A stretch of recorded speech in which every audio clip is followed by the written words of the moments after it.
Hey, good morning. Look who's back. Yeah, came back, got sick, Yeah. allergies beating my ass. No, they definitely are. I was on my way to work today and I was like talking out loud. I was like doing voice exercises. Mm-hmm. And I'm like, man, because I was kind of at that point of my drive where it's like, okay, if I'm going to not go in today, I have to turn around now. And I'm doing some voice exercises like, no, I think I can make it. I think I can be good. I can't just call and be like, hey, by the way, FYI, I've been out 2 weeks. I'm not coming in the day I'm supposed to come back. So we're just fighting through it. Yeah, we would have made it work, but yeah, I get it. Now we're just battling. What's up, Russ? S.A. Carpenter, Warren, Dad, Dilcino, Jess, Zabo, Christian, Brian. What's up, everybody? Spencer. Oh, I got profiled in Japan. Save that for the show because I don't even know what that means. I don't know. Yeah, I don't know what that means for you. What is getting profiled in Japan, man? Oh, buddy, I can't wait to tell you. I'm assuming we'll talk about it. We'll talk about it.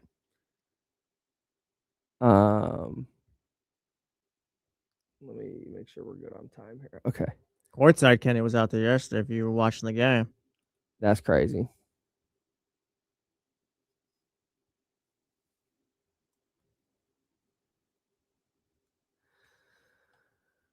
What's good, everybody? Good morning. Happy to be back. Shout out to Japan, though. What a country. It's amazing what happens when society all kind of operates for the common good. Yeah. Also, they have a massive commitment to just like cute little guys. Like everything has a cute little mascot. And I think that helps because it establishes from a young age that like everything is associated with a cute little guy, and you start to have like empathy and sympathy for like things that out here like you don't. No, it's ruthless out here, brother. Yeah, this is facts. So I was trying really hard. I was trying really hard to like, because when I was talking to people about this, and I was like, yeah, I'm kind of nervous to like leave, and like because hang on, we'll start in a second. Here we go.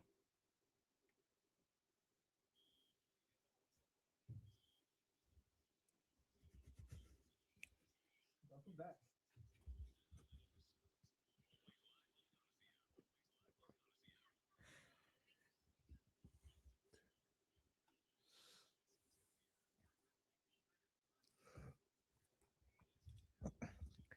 Now we're back. Let's go. Yeah, let them know. Let them Allergies beating my ass. They are. That's not me. That's Kyle. That doesn't sound like Kyle, but it is Kyle. What if I talk like I need to just be like down here? Now you sound like you're from like the South, I guess. Okay. Yeah, I was driving in today, and I was at that point in my drive where I'm like, man, okay, I'm doing voice exercises. I'm like, this does not sound good. This is tough for me. Yeah. And I was at the point in my drive where I'm going, okay, do I turn around? Do I pull the plug on the show? Like, but then it's like scramble time to figure out who's going to do the show instead. And if I'm doing the show from home, it's probably going to sound worse because my mic setup at home is not as quality as the setup we have here. So we're just battling through it. Welcome back. Thanks, man. I'm fired up. Yeah, I got we had a miscommunication on who was going to put commercials in. So I had to fix that this morning. The Kings are winning. Out of nowhere. Like, that's kind of what the hell? Yeah, that's the thing. We kind of joked about it, and before you left, I was like, "Oh yeah, watch the Kings are gonna come back," and they won like 8 out of 10 or something like that. They won 5 out of their last 8. They're like 5-5 in their last 10, above 500 for like the last 2 weeks. It feels like they're just playing winning basketball, low key. One of my big fears when I not fears but anxieties with my 2-week trip to Japan was the station. Because I care about this and I care about you guys so much. And I was like, I just want it to go well while I'm gone. But I also want to take a real vacation. Yeah. Because I'm the kind of person, and I think there are a lot of people like this, when you go on vacation, there's this desire to like, and if you're not like this, salute. I wish I was like this. But it's like, I got to check my email. Or if I see an email, I got to respond to it. Yeah. Like I saw it, I have to respond. And so I was really trying on this trip to really detach. And somebody said something to me because I'm saying, I'm going to be on, like, I'll have email. There's a little window with the time difference where I'll be available to chat if anybody needs anything. And shout out to Lisa, our traffic director. Oh, yeah, traffic shout out manager. to Lisa. She said, she was like, look, you have smart people helping you out like you need to trust them. Yeah. I was like, damn, you're right. I do trust Jesse. I do trust Casey. I do trust Damian. I do trust Lisa. Yeah. Like, yeah, no, you guys got it. And it went great. So shout out to you guys, man. No, I appreciate that. Yeah. Shout out Lisa, because she says it like the most calming. We're like, it's gonna be okay. And then we get the email like, hey, can we run this program on Saturday? I'm just kind of sitting there like, hey, do I have to? Is this me? It's like, it's you, Is dog. this you? Like, I don't know. I'm gonna wait.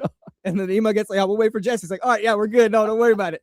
We're charged. We know what's going on. Yeah, I'm Tag good. me in. Yeah. Yeah, man. So being out a couple of weeks, I did not want to pull the plug on today's show because I was really excited to get back. And I've been, like I said, I was not, just full transparency, I was not sitting in Japan locked into every single minute of Kings basketball, but I've been following along. And it feels like the common theme is they either beat a tanking team, they lose to a good team by 30, and Maxime Reynaud is going to go for 20 points, 20 or more points on 10 of 13. He's the man right now. A good player. Yeah. Did it again last night. And Malik Monk was awesome last night. We can talk about that. But I just, also while I was gone, you became a Laker fan? No. All right. And a Yankee fan? No. What happened? 2 weeks ago, Casey and Damian were just, you can't win with Luka. He's not a championship player, this, and that. And at that time, I was like, no, you can't. You're a big just Luka give him a guy. chance. And since then, Luka's just been tearing it up. He's been awesome. on an insane run, as have the Lakers. They're like 9-1 in the last 10. Luka's having one of those, like, in case you forgot stretches. Yes. Yeah. And I've taken credit for that. I'm like, hey, Damian, would you like to apologize? Kenny, would you like to apologize for the run that Luka's been on? Do you guys want to change your mind? And they've turned that into some Laker nonsense. I'm going to be careful because things can be clipped. So I'm not a Laker fan. You clip that. All right. I'm not a Laker fan. And yeah, I'm not a Yankees fan. I just wanted Aaron Judge to do well for the US of A, and he let me down. Boy, did he. Yeah. That was tough. Wasn't shocked. You said you want to take credit for Luka being good at basketball? No, just take credit for the run that he's been on. As far as this 13-20 thing and the conversation that's been going on. Got it. Yeah. Okay. Just kind of You're like, no. planting your flag on I want to good. take credit for still believing in Good Luka. take. Because you were gone for 2 weeks, but social media was just going in on the guy. Yeah, he had a rough stretch, but Luka. So yeah, like, yes, I'm the only one in the world who believes in Luka Doncic. I heard you and Kenny talking about this on Friday. I don't buy the Lakers as title contenders.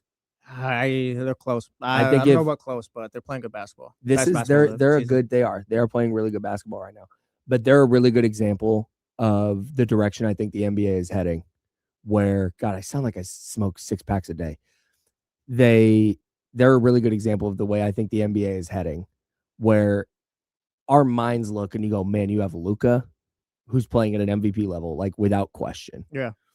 You have LeBron, who even at 41 can still ratchet it up to score 30 on 11 of 12 or whatever he did the other night. He's 41 years old and still the top 15 player in the league, probably. Right. But at least when he wants to, turns it up. really turn it up, and you figure he's going to turn it up in the playoffs, and you go, man, you got those two guys, you're in a really good spot. And I think that's true.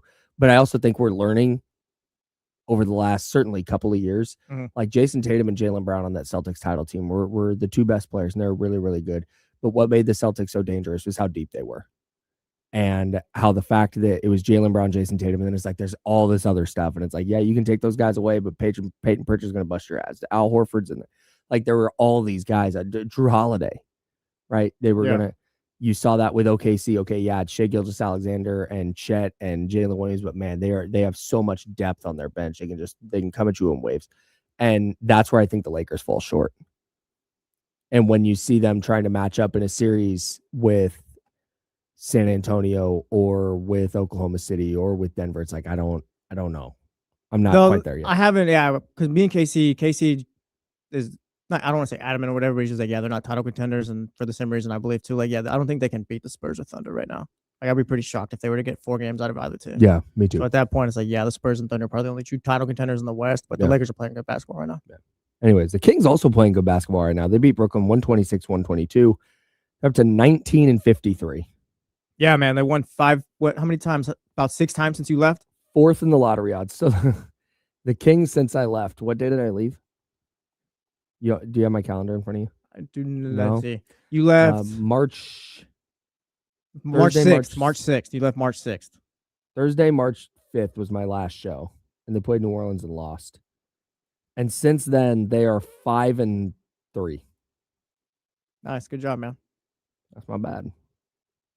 Although last night doesn't count because I was home. That's true. But yeah, man. So how do you feel about them not worst record in the league and all this stuff? We talked about this exact scenario, right? Mm-hmm. And you said it would be a disaster. I have thought about that comment too since. I have a hard time calling this a disaster because to me, a disaster is a thing that's preventable. A disaster is the disaster hasn't necessarily happened either yet. If we're going that route still, if we wanted to stick with that, I think the disaster kind of all comes together once you have like the 8th pick in the draft or something like that. Like you mean they like fall, because right now they could fall as low as 7. Yeah, like you could still win games, and we're doing whatever they're doing right now, whatever you want to call it. 5 out of 3 out of the last 8, win however many more games going forward. But point being, there's still a chance where they have the top pick in the draft, or they're picking top 3 or top 4. So it's like if this happens and it ends up being that, then that's not a disaster. But and we can talk about my disaster comment too, because like I said, I don't know if I want to I'm not going to walk it back, but I do have don't walk thoughts. It back. Yeah, I have thoughts about it. Yeah, I have thoughts about it. But point being is just kind of like, it's not. It doesn't really come to a disaster unless you have that 8th pick or something like that. But again, we could talk about that. Yeah, I don't like. And also, like, what do you want them to do right now? So that's why I can't call this a disaster. If Maxime Reynaud was playing 12 minutes a night and Dylan Cardwell was playing 8 to 10 minutes a night, and it was a lot of Russell Westbrook and a lot of DeMar DeRozan. I know last night, like, they beat Brooklyn and Malik Monk has a huge game. Yeah. But what do you want to do? This is the question that we've talked about over and over again. What do you want Doug to do in that situation? Because I have a hard time. You're playing Brooklyn, who is not a good team. They're 17-54 now. You're playing Brooklyn. You gave up 40 points in the fourth quarter, but you happen to score 41. They tried. And you have Malik Monk playing 11 minutes. He scored 12 points in the quarter. Yeah. Patrick Baldwin Jr. scored 9 in the quarter. Like, what do you want? Devin Carter played all 12 minutes and scored, he goes 7 points, a board, and assist. Like, I don't know. You can't pull Malik Monk in that situation if you're Doug Christie. I think that's what I guess the tanking crowd wants them to do, though. So I understand that, and I totally get it. You'd say, hey, pull out Malik Monk and throw Killian Hayes in there and try and lose this game. But again, this is where we start talking about culture building. And this is where we start talking about what does this look like long term. And I'm not saying because Malik Monk played 11 minutes last night and because the Kings beat Brooklyn that they're going to be title contenders in 3 years. That's not what I'm saying. But every single game is a piece moving forward. Like, every single game is a puzzle piece of what Doug Christie and Scott Perry are trying to build. And I think last night, if Malik Monk, who is still a fan favorite at Golden One Center, there's no doubt. D'Lo and Casey tell the story all the time about how at the Galleria, the Roseville Galleria, there's this Kings like intro season party thing. Yeah. And Damian said, who's your favorite player? Domantas Sabonis. There's a cheer. Keegan Murray, there's a cheer. And then Malik Monk, there's a pop. It's just different. Like, people love Malik. And so if you're Doug Christie and you're trying to establish this culture and you're trying to establish how much the fans in Sacramento and the home crowd matters, and you've got Malik Monk on a heater, I don't know how you, in good conscience as a coach, as a competitor, which we all know Doug is, I don't know how you in good conscience go, yeah, hey, Malik, you're playing too well. You need to sit, and we're going to play Killian Hayes. I understand in the standings why you would do that. But I also understand from Doug Christie's perspective why you would very much not be into that idea. Well, what is that doing for Doug Christie, who's on a 2-year deal, essentially? Like, he can't. What do you mean? Like, Doug's contract, maybe if Doug was on a 5-year deal, I think it's probably looking different right here. Where interesting, okay. Maybe we are seeing this team tank a little bit and all that stuff because Doug is here. He's lined with Scott Perry's contract and all that stuff. I don't know how long Scott Perry's gonna be here contract wise, but I'd assume around 5-4 years, some for the long term and things like that. Point being, Doug would be tied in with Scott, and it's just kind of like, yes, we can see this thing through where it's gonna take a little while. Scott or Doug Christie's on a 2-year deal where it's like, no, he has to prove he can coach so he can earn a contract. And who knows if he's even done that this year? I'm talking about even earned the right to coach next year for the Kings. Like, we don't know how Scott feels or anything like that. But point being, it's like, yes, Doug now has to prove in a short time that he can coach so he can get that next deal. he can't really tank because what's that going to do? Tanking, Right. losing, that's just going to hurt him. I agree. That's not really to take. He can't take that to the table and be like, yes, this is why I should be your head coach because I totally tanked. agree. I totally agree. There's no. It's an impossible. He can't. It's an impossible. He can't. There's more. I'm going to use the word honor. I don't know if that's the exact word I'm looking for, but there's more honor in beating Brooklyn and Malik Monk having an awesome game and getting the Golden One Center crowd actually going. Yeah. And giving people something to root for. There's so much more honor in that than, oh, Malik, hey, you're done 5 minutes into the fourth quarter here. Killian Hayes, go do the rest of it. Yeah. Like Patrick Baldwin Jr. knocked down some shots. Patrick Baldwin played 9 minutes in the fourth quarter last night. Doug McDermott played 6 minutes in the fourth quarter last night. He cashed both of his threes. They combined for 15 points. Patrick Baldwin Jr. and Doug McDermott did in 15 minutes of action. Like, what are you going to do? Like, that happens sometimes. And when you look at it, so I want to go back to the whole, like, is this a disaster thing? Because I started to agree with you. I started like, man, that would be kind of a mess if they wind up outside of the top 3. But at the same time, I don't know what button they're supposed to push. Well, and we can talk about that a little bit later. We'll get into the tournament, things like that too. But maybe it's a disaster if you're picking 7th through 8th at this point, 7th or 8th. Because now watching these players play and just kind of getting a deeper look, like I love Darius Acuff Jr. I think he's my favorite player of the draft. I'm not sure he's a guy who take one, but as far as favorites, yeah, he's my favorite player of the draft. So it's like if you're drafting 5th this year, it's like maybe that's not a disaster. Or 6th, you can still get a really good player. Cam Boozer, I'm not necessarily like, oh yeah, like locked in on him. He feels like a low or high floor, low ceiling type of guy. But point being, like, there's a lot of good players you can get. So I think maybe it's more of a disaster if you're picking 7th or 8th. But there are still some good players you can end up if you're not top 3. And that's, I mean, so let's say let's game this out. Let's say they finish they're 4th in the lottery odds right now. Let's say that's where they finish. Yeah. I saw somebody yesterday say they're pretty much locked into 4th. I'm not ready to say that because the Jazz are just doing an unbelievable tank job. We saw them when they played against the Kings. James Ham wrote about it at thekingsbeat.com. But I don't think it's necessarily a slam dunk that the Kings finish 4th. They could very easily wind up at 5. But anyways, let's say they wind up 4th and they wind up picking 7th. That's as low as they can fall. I don't think that I think that would be more like, wow, look, Kings lottery luck strikes again. I don't think we'd necessarily be looking at it like, well, God, if they had just played Malik Monk less against Brooklyn. And that's what we look at this game to game because that's what we do. That's what our job is. That's what, as people listening to this and watching this, that's what we're fans. We look at this on a game to game basis. But I don't think once we get to the lottery, I don't think we're going to look and go, wow, really regret that stretch where Maxime Reynaud was just really, really good. Like that's the other part of this is Maxime Reynaud has been a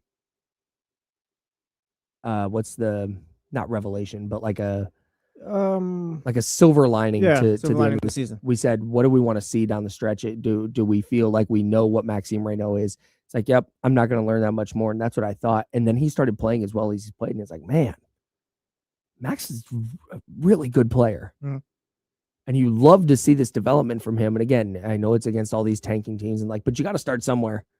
And the fact that they're beating all the tanking teams, like, okay, well, that's a start. And so that's where I would have a hard time if they wind up picking 7th, going like, wow, they really screwed this up. They messed this up big time. It's like, nah, man, lottery luck just got them. Yeah. They were 4th. If you're picking 4th, if you stand pat, you're in an okay spot still. It's not number 1. It's not top 2 totally. But at 4, you feel good about whether it's Acuff, Cam Boozer. I'm sure there are other names who are going to make their way into that conversation. Like, okay, you're still in a good spot.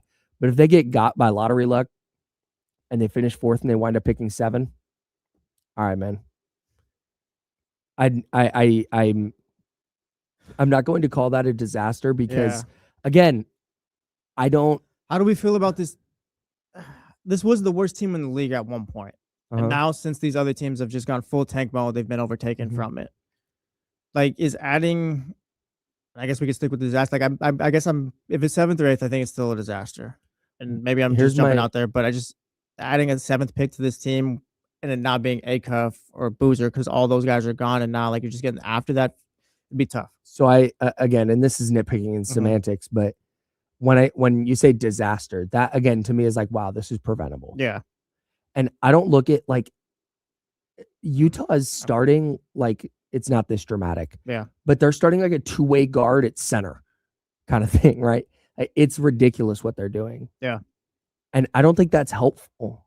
Like the Jazz have been doing that for half a decade now.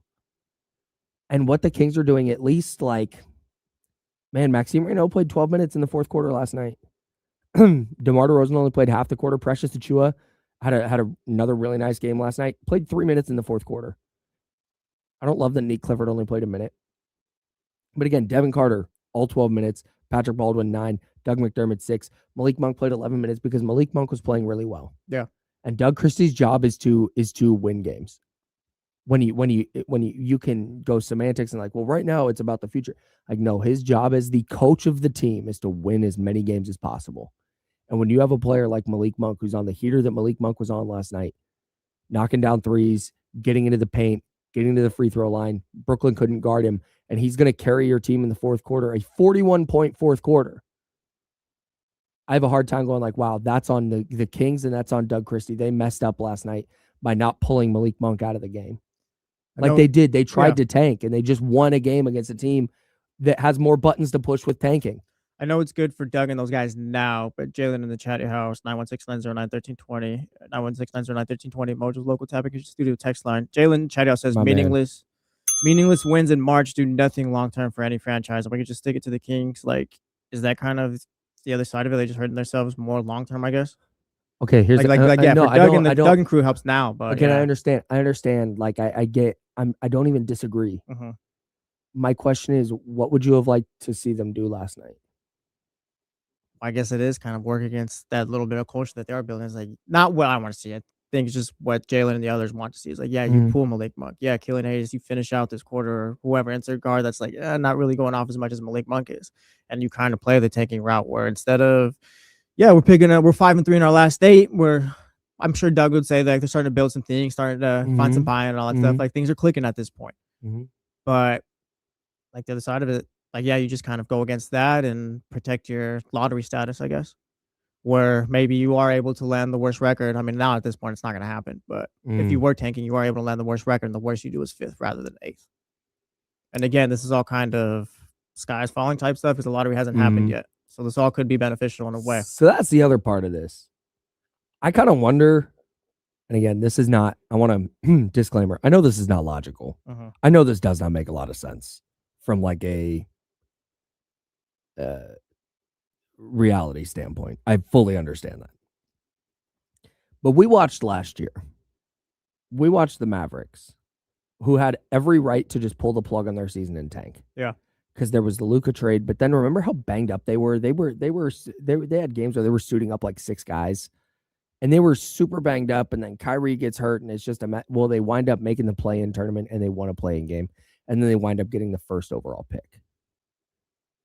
This is where I kind of wonder if, like, man, we've seen fortune kind of shine on teams that don't fully pull the plug and try and finish with the worst record in the new lottery odds. We've just seen kind of fortune favor the teams that still try down the stretch. Yeah. And that's what I'm kind of leaning on right now is, hey, we've never seen a team with the worst record wind up with the number 1 pick in the current lottery odds. So maybe landing 4th is a good spot to be. Yeah, I mean, I tried to throw that out there last week or the week before, but they kind of yelled at us and said, "No, that's not how probability and odds work," and blah blah blah. No, I know that's why I said. I know, but I'm with you. I thought about that as well. It's like, hey, what if the basketball gods are nice to us? Like, hey, you're trying still. You're still playing good basketball towards the end of the season. You're not actively tanking or anything like that. Yeah, sure. Maybe the lottery odds will go this way. The worst record in the league is picked 5th the last 3 years. Like, yeah, do it this way. But yeah, I don't know. I'm here to be irrational. Leave your math in your locker, nerd. Yeah. Yeah. It's the way it should be. I don't know, man. We've talked about it time and time again. Like losses when you're in this position in the NBA, whether it's Sacramento or Brooklyn or whatever, Washington, New Orleans, like Utah, losses are better than wins, and I fully agree, and I will not argue with you on that. Yeah. But again, I try and look at things logically, and I try and see all sides of a thing, and I try and think like, okay, if Doug Christie was sitting here, and I said, Doug, why would you not pull Malik Monk last night? He's going to tell you, like, my job is not to tank.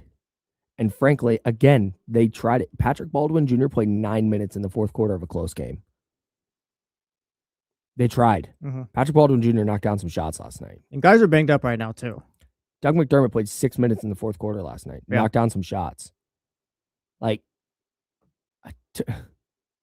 yeah, all right, that's tough. But at the same time, I'm not going to kill the Kings because they beat a god awful Brooklyn team. Mm-hmm. Like, we have to acknowledge they're kind of stuck, and it stinks. Yes, like, of course, we all want them. 1,000%. We all want them to have a high pick. We all want them. Yes, we all want them to maybe pick at worst fifth. Like, yes, we're all lockstep, same page with that. But also, they don't have that choice to tank right now. I don't think. People are banged up. Like, I think Neek left the game hurt yesterday or something like that, or he got hurt the game before. Point being, they got guys that are injured. And it's just they're playing with 8-9 guys at this point. So yes, if Malik Monk is going off, you kind of have to just stick with that. Like, they don't have a choice. And it's all things considered. It's Doug's contract. It's everything. The Kings are in a position where they just can't tank. And it stinks, I guess, but it's just the position that they're in. I agree. And I don't know, man. You beat Brooklyn, won 5 out of your last 8. I don't have it in me. I was upset when they weren't playing well. And again, I don't love that they play any good team and immediately lose by 30. Like, that's not great. Mm-hmm.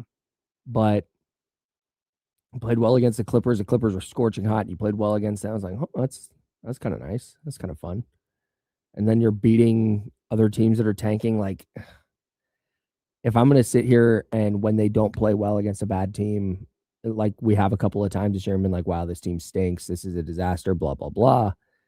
I have a hard time coming in here and in the same breath being like, it's actually bad that they're beating bad teams. Like, no, man, Maxime Reynaud continues to play really well. Like, that's just not a bad thing to me. Malik Monk had a great game last night, and the people who went to Golden One Center got something to be excited about. Like, all right, man. I'm sorry,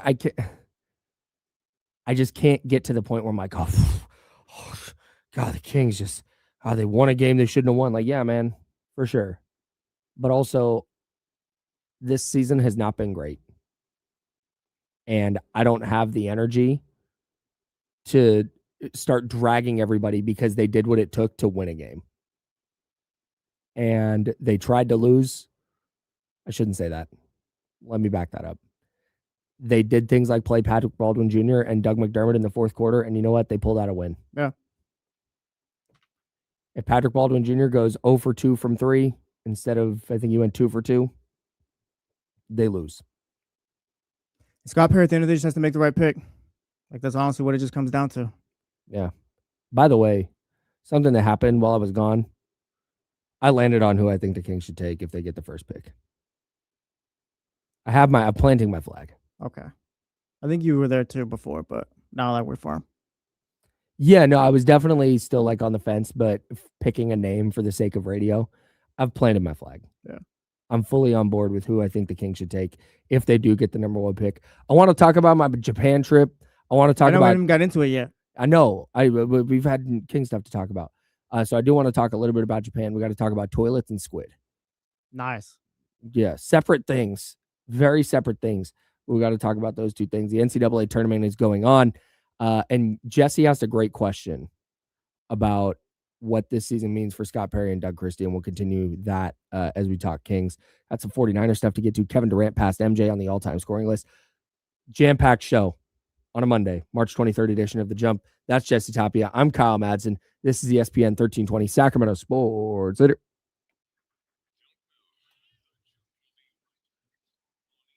We're clear.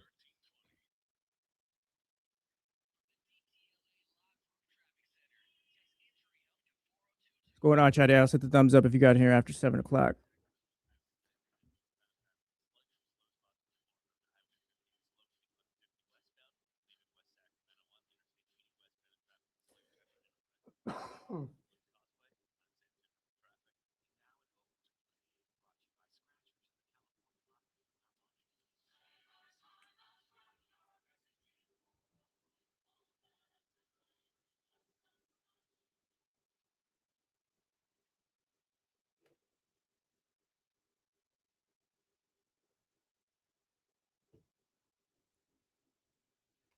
Russ, yeah, it's a loss, but still trying to get Tatum back into the fold of things.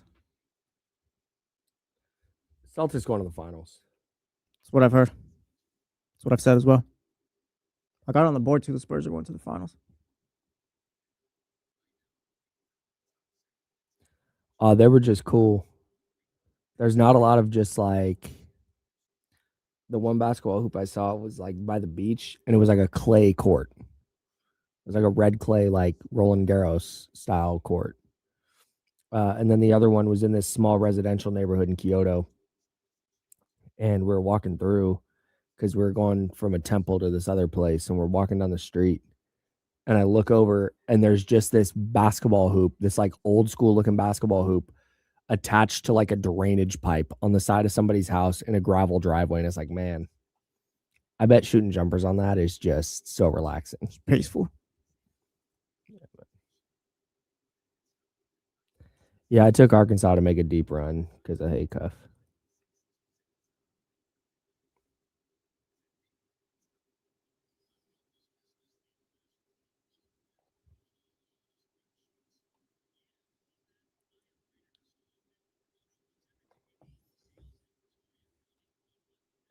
Did not go to the ramen museum. Didn't do any sake bombs. I actually, for the first time in my life, um, sipped sake. I was not aware that that's how you're supposed to drink that drink. I thought you were supposed to do shots of it. And so we went to a very nice restaurant. Yeah. And I said, hey, what do you recommend for sake? I would like to drink some sake. And she went, bet, I got you. So she brings out this sake. And my wife goes, do you shoot it? I was like, I think so. Let me Google it. So I Googled it. And it's like, absolutely do not shoot it. You're supposed to sip it. It's like, oops. Damn Americans. I know. So we sipped it. We did it right. It was so good. Sake was super bomb. Ordered a second round. I'm like, let's go. Let's rack this up. I'm like, it's probably going to cost money out the ass, but whatever. Like, we're on vacation. It was 4,400 yen for my 2 orders of sake, which came out to like $35 American. It's like, hell yeah. Shout out to Japan.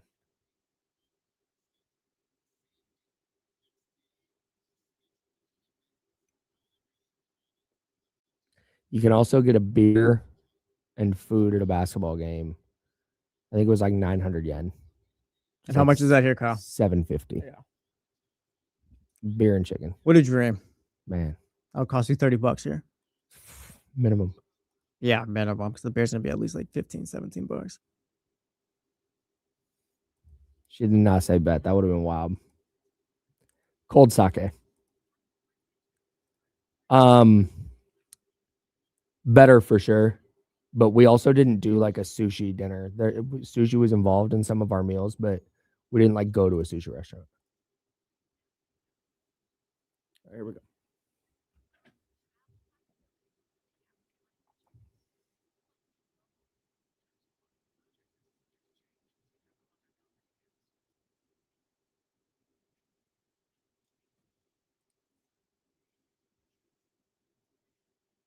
Welcome back to The Jump with Kyle Madsen and Jesse Tapia.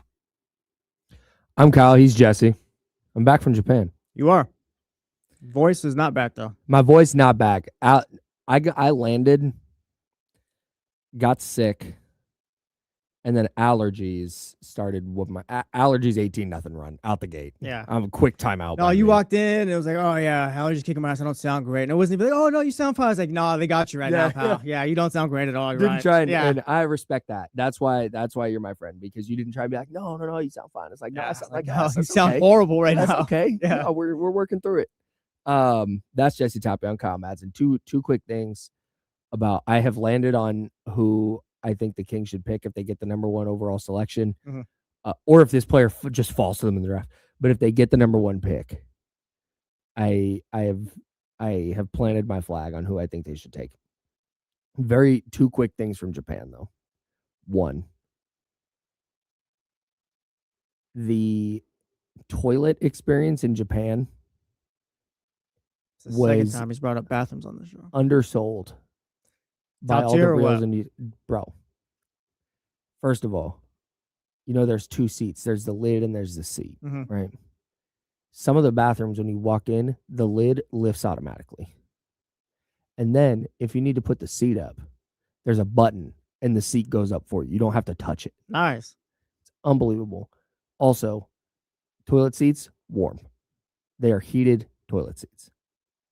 Another thing, in public bathrooms, you go in the stall, there's a button that's a privacy button, and it will play like rain sounds so you can go to the bathroom in peace. Wow.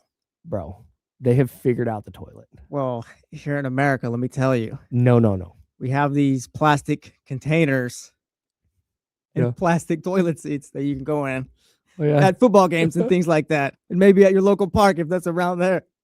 That's what we have here. Sometimes it gets hot. Yeah, man. That's what we got here. But yeah, shout out to that over there. I also went to a basketball game. Shout out to Jack Cooley. Call those porta Kings potties, by legend. the way. Yeah, we love a porta potty. They don't even have those in Japan because there's so many public bathrooms. Yeah, and they're all clean. As they shouldn't, yeah. It's just they figured it out. I went, shout out to Sacramento Kings legend Jack Cooley. I went to watch him. He's in the Japan B League, part of the East Asia Super League. East Asia Super League? I forget what it's called. Anyways, doesn't matter. And went to one of their games. First of all, the sports culture there is amazing. There are chants when they're on offense. There's like 6 instrumentals that play. Mm-hmm. And their chant is "Go, go Kings" because it's the Golden Kings. And they do that clap and they do that chant every single time they have the basketball. It'll be a steal.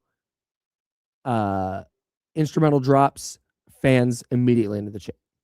Defense chant every single time they're on defense. They were up by 12 with like 30 seconds left. Defense chant. They get a stop. The sports culture there is not like, oh, we're going to dribble it out. Like we're going to, no. They play to the end of the game? They play to the zeros. That's fire. They were up 12, like working their asses off to get a good shot as time expired. It was amazing. They clap for the opponent during opponent intros. Fans clap. There's no like booing. Mm-hmm. After the game, they do this whole thing where everybody like comes out to center court and they like thank the fans and they do speeches. It was the best sports environment I've ever been a part of. Seems very wholesome. It was. I had a great time. Watching basketball. Last thing about Japan. Here at our sports games, we boo when we fight. Yeah. We drink excessively. Yes. Last thing before we get to who I think the Kings should pick. Number 1, I've planted my flag on that conversation. We need to talk about squid because we've talked about sushi on this show and my sushi journey, right? And I didn't eat fish, but I knew I was going to Japan where there's going to be a lot of fish. So I've tried a lot of sushi and I've gotten myself to at least tolerate fish. Yeah. And we went to this one place where it was a bunch of different courses. And one of the courses involved just raw squid. Guys, the squid won, okay? What does that mean? Evolutionarily, it has reached a point where we're not to eat it, okay? The Like squid, jump out at you or something? no, it's chewy and disgusting. Like it's developed itself to where humans shouldn't eat it by itself. Like that's what evolution has done for the squid. The squid did it, okay? We shouldn't be eating raw squid. If you're into calamari, salute. But the raw squid was disgusting. I was a real trooper when it came to, I ate a whole fish at the tempura spot we went to. They dip like a whole fish in the tempura. Yeah. And I ate that eyeballs, brains, everything, all the organs. I did that multiple times. All right. Raw fish, cooked fish, I was in there. The raw squid was one of the worst things I've ever eaten. I couldn't even chew it. I just had to you have to just. See, Johnny G throws in here. The taco is my go-to when I get that. So I guess it depends. Like what'd you get? Like how big was it? It was like a piece of sashimi. Just a piece? Okay. It's not for everyone. Nah, the squid won. No, yeah. Seems like it did. It is on the evolution scale, it did it. We're not supposed to eat squid raw. That's all. Shout out to the squid. They got Kyle. They did it, dude. I ate all of it. I didn't like it though. Shout out to you for finishing your Yeah, food. man, I have to. Yeah. There were so many things I ate that I'm like, man, this doesn't taste good, but I gotta finish it. Yeah, I don't think I have a comp for what we do here for that. Just the public toilets and the sporting events where they're just super wholesome and clean over there. Yeah, it is. What a great country. Shout out to Japan. All Glad you had a good time. Shout out. Yeah. I've also had a good time watching the NCAA tournament. Yeah, it's been Actually, a good vibes. kind of. Brackets ruin the tournament, but we can talk about that later. I have landed on who I think the Kings should pick number 1. And this is something I talked about a lot when we would have these discussions. Is it Darren Peterson? Is it AJ Dybansta? Is Darius Acuff making his way into the conversation? Like, we talked about this a lot. How, like, okay, let me see how it goes in the tournament. Yeah. Watching AJ Dybansta against Texas, I'm in. I'm all the way in. He goes for 35 and 10.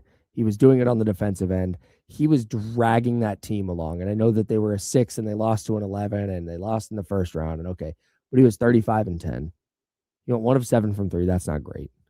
But watching, like, just watch that game and watch AJ Dybansta. That's all I did. I don't care about Texas. I don't care about BYU. I wanted to watch AJ Dybansta. And watching the way AJ Dybansta approached that game and the urgency that he had in that game, and watching Texas throw the absolute kitchen sink at him. Texas's game plan was AJ Dybansta is not going to hurt us. We're going to double him. We're going to throw everything at him, and we're going to try and get the ball out of his hands. We're going to try and make sure we're going to make anyone else beat us. And he still went for 35. He went 10 of 18 on 2s. I'm all the way in. AJ Dybansta's got it.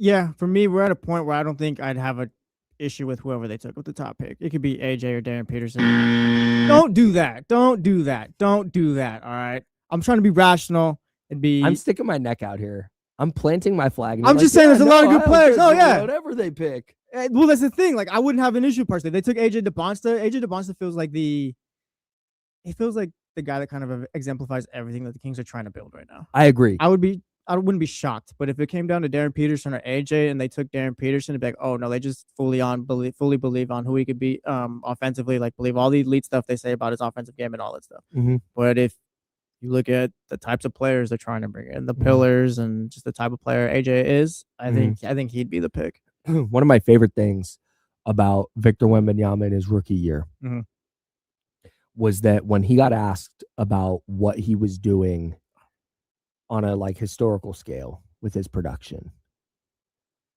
And I want to get to what you just scoffed at later, but on a historical scale with his production, he was like, I don't care, we're losing. Wasn't a scoff necessarily, more a reminder. Shout out Brian.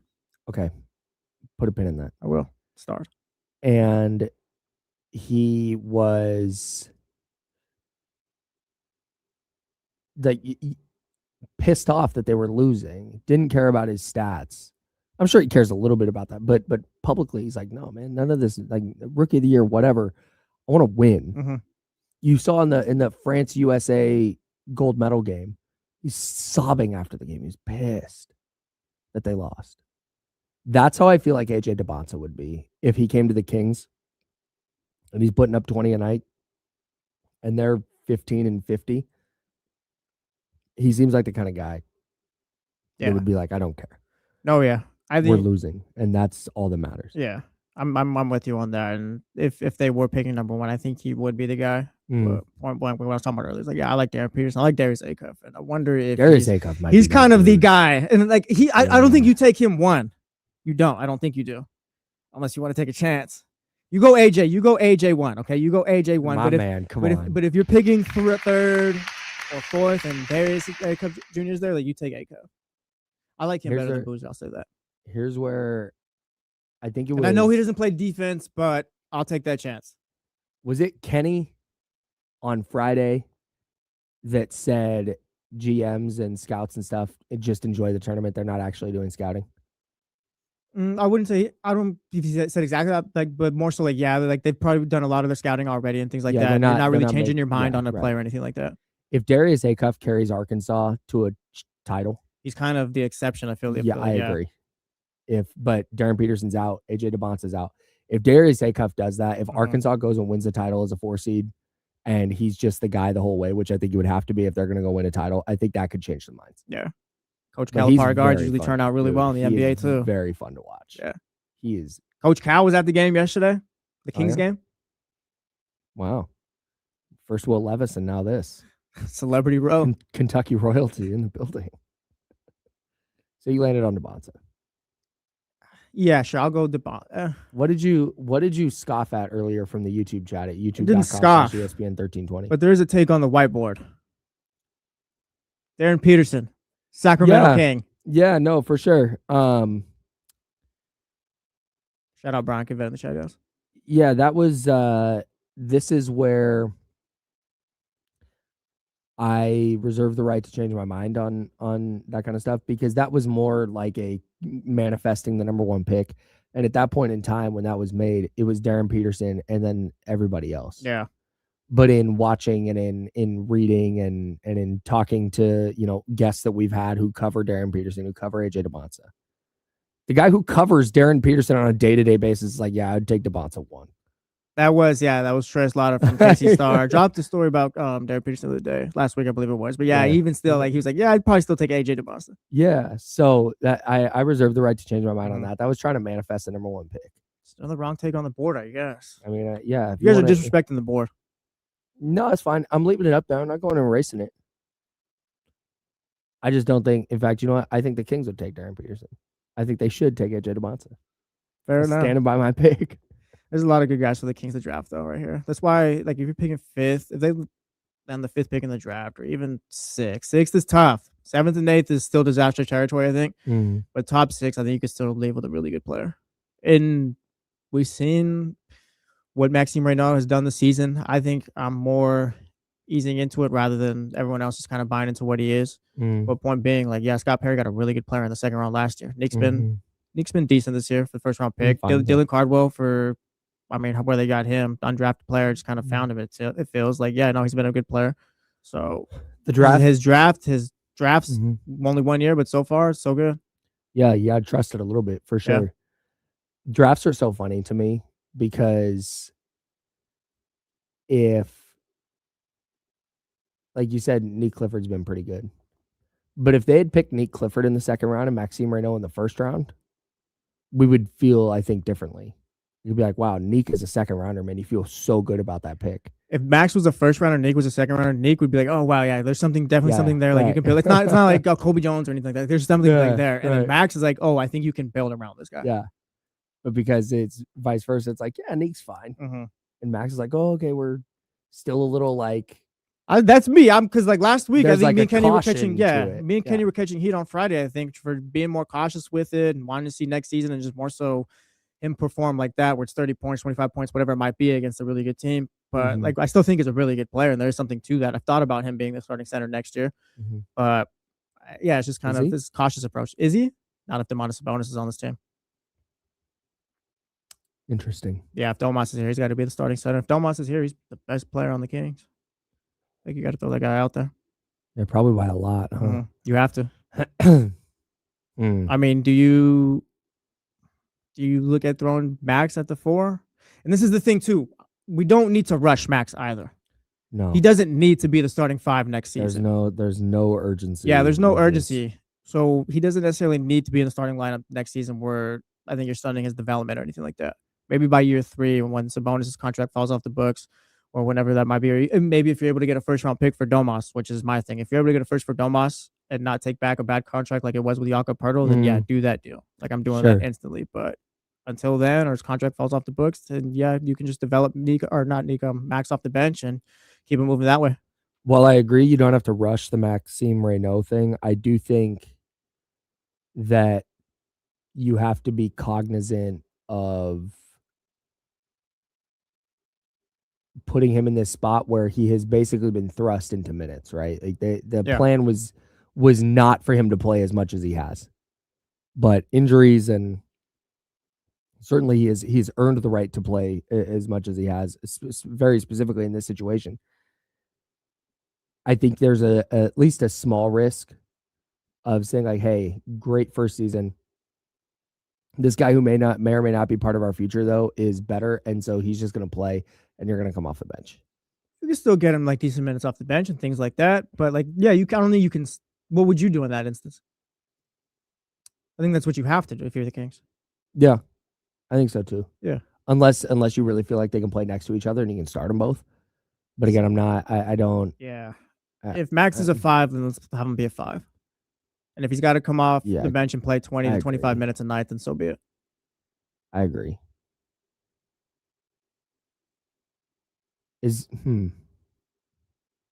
I'm struggling with the Domas thing. And what way? Just as him like part of the future. Like you said, you have to start him because he's their best player, which I think is right. But also next year I think is going to be even more about development than this year was. Mhm. Because this year is kind of just a little bit of a mess, right? Well, a lot of bit of a mess. Let's not sugarcoat it. It's been a lot of it's a big mess. It's a huge mess. So I kind of wonder if next year, I think it needs to be even more about development. You've got that first round pick. Okay, hopefully Keegan Murray's healthy. And Keegan Murray, they signed him. Whatever you, listener or viewer, think of Keegan Murray, whatever I think of Keegan Murray, whatever Jesse thinks of Keegan, the Kings believe he's part of their future. They signed him to that contract to be part of what they're doing moving forward. So he's going to be in the mix. Sorry. You have your draft pick. You have Keegan Murray. You have Maxime Reynaud. You have Dylan Cardwell, who Doug Christie earlier this year called a pillar of the team. You have Nick Clifford. And then you have Domantas Sabonis. Zach LaVine as well. You may have Zach LaVine still. But it's this next year, I think, is going to be, once again, even more this push-pull of like, okay, playing the young guys, playing the veterans. But also they might be in a position next year where they look at it and go, hey, we can get to the play-in. Because we do have Domantas Sabonis. We do have Keegan Murray. Like, I'm very interested to see how they prioritize that whole, like, the future versus right now. If they're unable to move off of those contracts. Like, it was easy this year to go, well, you just got to play the guys. You got to play the veterans because you've got them on the team and you got to try and win as many games as possible. Doug still has to play the best guys next year because Doug still needs another contract. Yeah, it's going to continue running it's going to continue like running against. That's why what I say they need to be doing. If you had a 5-year deal or a long-term deal rather than the 2-year deal, like, yeah, I think I could see them tanking and all that stuff. But no, Doug needs to win right now. He needs to show that this team can buy into him and they can show some fight. So yeah, next season, yes, you need to develop and all that stuff, but also you need to win ball games if you're Doug Christie as well. So you are going to throw Domantas Sabonis out there, and I'm sure you still are going to play Zach LaVine and those guys. What do you think? And we'll see if DeMar DeRozan and Russell Westbrook are here, but we can just stick with Sabonis and LaVine for right now. Open up the phone lines as well as the the ESPN 1320 Mojo's local tap and kitchen studio text line is always open. Yes, text us at 916-909-1320, 916-909-1320. You can text that number and it goes right to us. We can see it. And would love to have you interact with the show that way. But you can also call that number, 916-909-1320. Phone lines open now. What do you think Scott Perry wants from Doug Christie?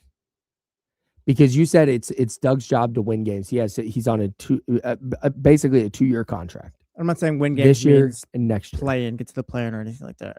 But right. So that's what when you say what does Scott Perry want? Like let's just take last night's game as a small example, right? Let's take last night's game as like a one-off example. Is Scott Perry sitting there watching the game pissed off that Doug is not pulling a red-hot Malik Monk out of the game? No, I think in the fourth quarter? I think Scott's on the same page with Doug. I think Scott's mad that Malik Monk's playing in the fourth or anything like that. I think I agree. Yeah. And that's where again, like if you want to be mad that they won last night, like, hey, if everybody in the organization's on the same page and everybody in the organization's rowing the right direction, I think that's where they're at. I should say the same direction. I don't know for right now too. For right now, I certainly don't know if it's the right direction, but they're all rowing the same direction. Then great. Like I will take that cohesiveness over anything else right now.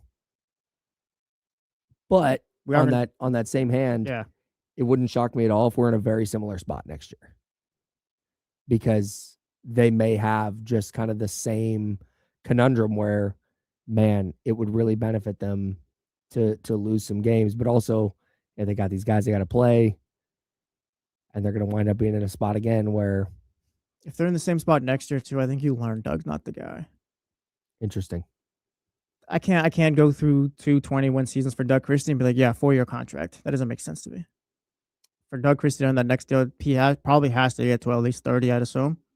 I think you're probably right. And who knows what Scott Perry's parameters are for Doug Christie in that next deal. But point being, it's like you're going to give a guy a contract extension for 2 20-win seasons or whatever it might be. Yeah. If they even get to the season. Yeah. It's like I don't think that works. No, you're probably right. 916-909-1320, 916-909-1320. Let's hit our guy TC. What's up, TC? Hey, what's up with my two bros? Chillin', man. Morning, TC. Hey, listen, before we get started, Kyle, I love the vacation you had, bro. I know you had fun. Welcome back, big dog. Thanks. Appreciate you, man. Had a great time. For sure. So listen, hey, check it out. I believe there. So first and foremost, let me back up. AJ's been the pick. So that's the pick if they fall at number one. I have to disagree with you 1,000%, Jesse. If the Kings fall top 10, they're still gonna find a gem in this draft, bro. There's studs all over. So it's not like the Kings fell to 10. It's the end of the world. What are we gonna do? No, bro, they're studs. Perry's gonna pick one. He got to fight one. They're all over. A-Cuff is the pick if AJ's not there, right? And if you're not sold on Caleb, say if you fall top, if you the number one pick is AJ, right? But if you fall 3, 4, and you got to choose between Caleb Wilson and you're like, man, I'm not really sold on Caleb. I don't know about Boozer if he's still there. A-Cuff's the next guy. I know they're in San Diego, but they probably had some type of conversation. You know, we all don't know, but to me, that's only the right thing. Coach Cal is up here. Why not holler at the assistant coach, sit down and find out more about the kid because he might be that pick that you need moving forward. And what I mean by Doug Christie and Scott Perry on the same page is all Doug has to do is doing what he's doing now, buying into the young guys, and the young guys are buying into him. We're not talking about Russell Westbrook, DeMar DeRozan, and Zach LaVine and Domas. We're talking about Nick Clifford and the young cats who love Doug as a coach. Doug can go 500 next year, bro, and we can make the play-in or whatever. He's going to be safe. But right now, in my opinion, I believe Doug is safe because the young guys on this that were moving forward believe in him as a coach. And what I mean is next year, I think we'll see something different. I just don't sign up for Doug. We can't just do this next year we're just out here vibing and playing basketball. We have to call plays and we have to do something. And I believe he has a grasp on the young guys to do that. If you guys feel me. Right That's on. all I got. Happy Monday. Thanks, Doe. Appreciate it, TC. Appreciate you, TC. Yeah, I'm not going to buy into that. Yeah, if they pick 10th, it's all a good thing. I'm not buying into that, but Right now, ESPN's latest mock draft has Caleb Wilson 4th. This is if the Kings pick in this area. Kingston Fleming's the point guard from Houston 5th. Keaton Wagler, the guard from Illinois 6th. Darius Acuff 7th to the Mavs. And then 8th is Memphis, taking Michael Brown, the point guard from Louisville. Nate Ament from Tennessee is a forward at 9. And then Braden Burries, the shooting guard from Arizona, player I like a lot, going 10th to Milwaukee. so yeah. Like what I was saying earlier, if they finish top 6, because they got A-Cup going 7, they finish top 6, I think you're going to be fine. Top 10, I can't. 10th, I can't do that. This is where You'll get a good player, but this is that's it. This is where I think that whole like disaster thing comes in, because I think TC's right. Let's say the everything goes sideways and the Kings wind up picking 8th in this year's draft. Yeah, you might still find a good player there, but your odds of finding a star, like that's what we're talking about the Kings needing, a superstar caliber 1A player. The only way you're going to get that player is via the draft. The likeliest, the most likely way you're going to find that player is via the draft. yeah, are you going to be able to find a franchise player 10th though? No, and that's what I'm saying. Yeah, that's why You might find a good player. Maybe Braden Burries is an awesome player, and maybe he comes into the league and maybe he averages 14 and what's he averaging in college right now? 16, 5, and 2.5. Let's say he comes in and averages 14, 4, and 3 out of the gate. Like, okay, yeah, you feel good about that. You like to have that player on your team, but we're still going to be sitting here a year from now, 2 years from now, talking about like, man, the Kings need that number one guy. Yeah. So you can still get a good player, but the further you drop down, when you start dropping out of that top 4, top 5, top 6, because you got that mock draft has A-Cup going 7th. So if you're able to land him, I feel like A-Cup can be like a guy for you. I agree. Like that's kind of low, but I think if you're able to come away with A-Cup, it's like, I don't know if he's the guy, but it's like, all right, like there's potential there. And it's like, if you're not able to come away with a guy like that this draft, where are you going to find that? Is next year's draft as good as this year's draft, where it's like, oh yeah, they have all these franchise guys where the Kings can afford to pick 5th again or something like that? Because we're not talking about them being the worst team in the league again next year. Yeah. So like it's a disaster in the sense where it's like, yeah, you're picking 10th, 9th, 8th, and you don't have your franchise guy. You don't have your guy. Where are you finding that after that then? Mm-hmm. Because at that point, yeah, you probably do need to sneak it up again next season so you can have a top pick or around there. Because if Yeah. you're just going year to year to year where you're just finding good players, just not necessarily guys though, like, yeah, it's going to be tough for you. The Kings have won 5 out of their last 8. Some people believe that is a The sky is mess. falling. Some people believe the sky is falling because the Kings have won 5 of their last 8. But is there a way they could actually make that worse? We'll talk about that next on ESPN 1320, Sacramento Sports Leader.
What up, gang?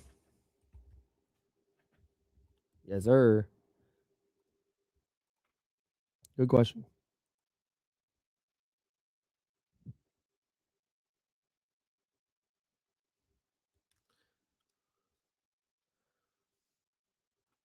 I don't know if this is true.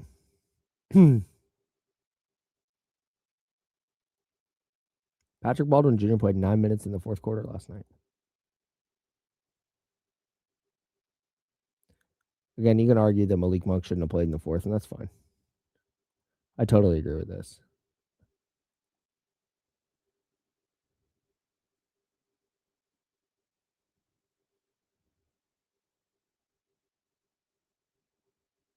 You can definitely find really good players anywhere in the draft for sure. It just gets harder.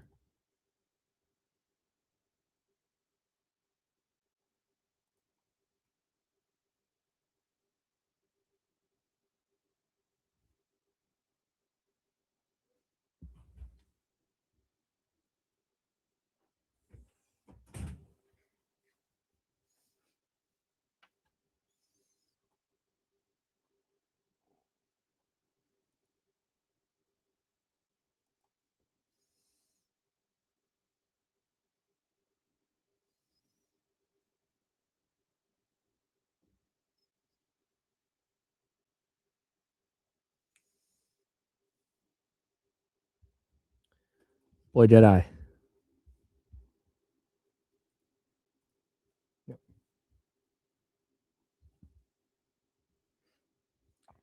Gonna be like, yeah, just pull Malik Monk out and play whatever 5 guys. Like that's where I just don't think that's a realistic expectation. Yeah.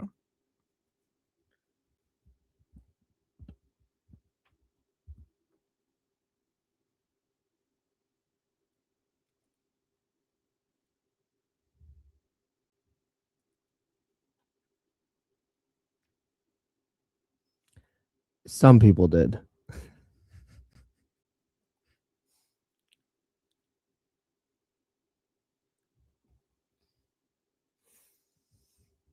That Jimmer college run was really something. It was an all-timer.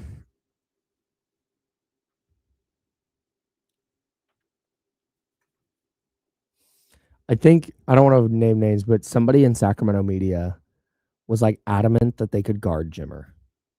That feels disrespectful. Yeah, it's like no, you couldn't. And whoever that person was wrong.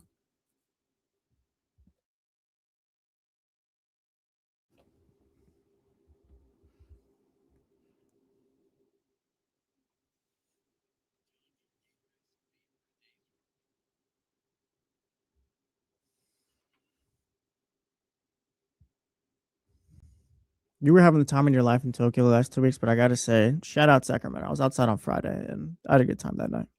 Sacramento's got good spots to hang out at. I agree. Yeah. Underrated.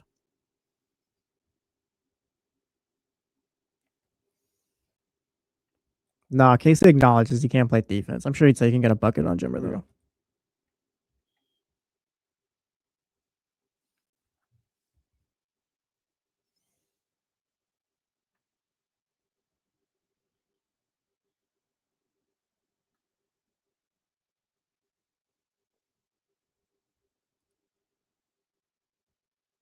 Welcome back to The Jump with Kyle Madsen and Jesse Tapia. Hour number 2, I'm Kyle Madsen. That's Jesse. No Joe Brazil today. Shout out Joe wherever you are. Joe taking days off. Yeah. Imagine. Yeah, can you imagine? Guy doesn't want to work 7 days in a row. I know. Imagine. Yeah. Shout out Joe. We actually got some Kings tickets we're giving away later on. Yeah, we sure do. Yes. We'll let you know later in the show. Next segment. We'll do a next segment. I'm telling you guys that right now. Well, we got to, next segment, yeah. Yeah, next segment, we got 2 tickets to give away. Kings against New Orleans at Golden One Center, Friday, April 3rd. Tickets courtesy of the Sacramento Kings. We'll tell you when to call. We call 13, et cetera, et cetera. We will make it abundantly clear. Don't call right now. Yeah. Well, you can call right now if you want to talk some Kings. But we're not giving away tickets until much later in the show. So much later. Not much later. Well, I got to go to the other room and take the call, remember? All right. Caller number 13. No. No, don't do that. I'm running right now. Joe Bob says, Kings tickets. What do we do? Nothing, Joe. We're Just trying to go have a good time at the old ball game. The Pelicans, they might win. Yes.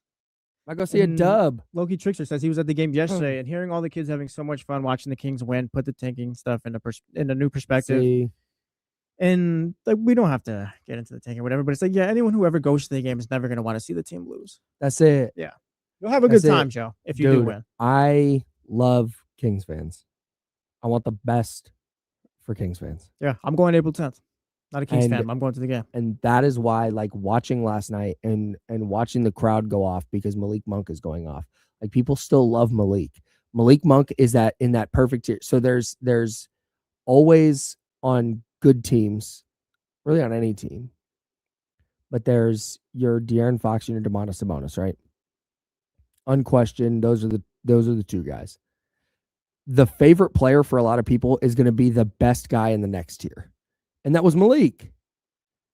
And so Malik is, I think, the people's player, right? And so he was going off last night and people at the game had a lot of fun. And that's part of the reason, like, so much of this, we get so wrapped up in it. And again, I understand why. I host a radio show. I host podcasts. Like, I get it. But this is also supposed to be a fun thing. Yeah. Again, it's more fun long-term if they get the number 1 pick and if they're winning games and they're going to the playoffs every year and they're winning championships. That's more fun than not. I got it. Yeah. But on a one-off basis, yeah, people got treated to a good game last night, or at least a close game. Who wants to buy a ticket to go watch them lose? Yeah, that's silly. So shout out to everybody who went to the game and had a good time. You'll have a good time as well if you win tickets later on. Yeah. We call her 13 when we tell you to be. Yeah. Win tickets to go see the Kings. So it means you can't go anywhere. You have to listen to us till we hold these tickets hostage. I want to get to your question about Scott Perry and Doug Christie, but I also want to talk about the NCAA tournament very briefly. I don't want to talk about any of the games. You want to talk about the Cinderella stories and all that? Break it down? No. Nice. Not even a little bit. Thank you. Brackets ruin March Madness. No, I don't want to do that. They ruin it. No, because people get excited for their brackets. Shout out. I saw the standings for our company here. Jen is in 3rd. Good for Jen. I think Andy's leading it. Andy's always leading this sports stuff, I feel. Yeah, he is. Dude is might be the smartest person. Andy acts like he doesn't want. He's like, oh, yeah, I don't want. No, yeah. Because I hear about the fantasy football stuff, and it's always Andy's always around the top and stuff like yeah. that. So, Andy, we're catching on to you. But point being, it's like, I think people get excited for it. It's just, that's great. I think it's how serious you take it. Yeah, and I take it very seriously. There's your problem. I needed Miami to win last night. I'm going to pool with 290 people. And I just wanted to be in first after a round because you get your money back and then some if you're just in first after a round. And I was in a really good spot to do that until Miami lost to Purdue. And people go, oh, you took Miami over Purdue? Yeah, because at some point you have to, like, if you want to separate yourself, you have to get a little weird. Yeah. And so I was like, cool, Miami over Purdue. I like that. and it was close. Miami was up at halftime, and then they lost. And it just ruined my day. I didn't even care that St. John's beat Kansas. That was an You amazing don't even got finish. a college team that ruined your day. That was an amazing finish. Yeah. The St. John's Kansas game, and I couldn't have cared less because Miami lost by 10 to Purdue earlier. That's tough, brother. You gotta. I think you gotta rework how you think about these things. Bracket. I just need to not do a bracket. Either that or just like for a little for fun bracket, you know, or like, hey, I'm gonna lose this $20 that I threw. I'm trying to win, brother. All right. Will you do the same in fantasy football? Yes. I guess fantasy football ruined it. Yes. 1,000%. Okay. I stopped playing fantasy football for like 5 years. Yeah. Because I was like, this is stupid. I don't want Chris Godwin tweaking his hamstring in the second quarter to ruin my Sunday. I'm out here rooting for Patriots players against the Dolphins. It's insane. Yeah. It's insane. The other thing, I just need to get this. I need to get this out, and then we'll talk about Scott Perry and Doug Christie. Your bracket is not busted until you lose a team in the Final Four. PSA. Or you're national champion. Like, oh, my bracket's already busted. Why? Well, I had TCU, or I had Ohio State, and TCU beat them. Did you have Ohio State going to the national championship? No, I had them losing in the next round. Okay, then your bracket's fine. You weren't going to be perfect. You were not going to have a perfect bracket. If you have your 4 Final Four teams, you're cooking. Great job. Pat yourself on the back. That's why you just need to be like me. Kick the feet up. Don't create a bracket and just watch all the games and have fun. Okay. Circling back to the beginning of this. So you're saying March Madness is better with no bracket? I'm saying it can be fun with a bracket.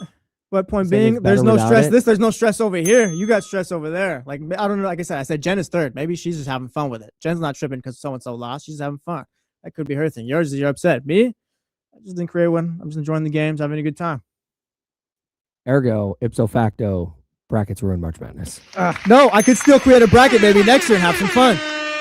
Maybe I don't take it as serious. Maybe I'm like Jen. It's like, yeah, whatever. I'm going to create a little bracket, and that's it. All right, cool, man. 916-909-1320, 916-909-1320. That's the phone line. That is also the Mojo's text line. You can hit us up.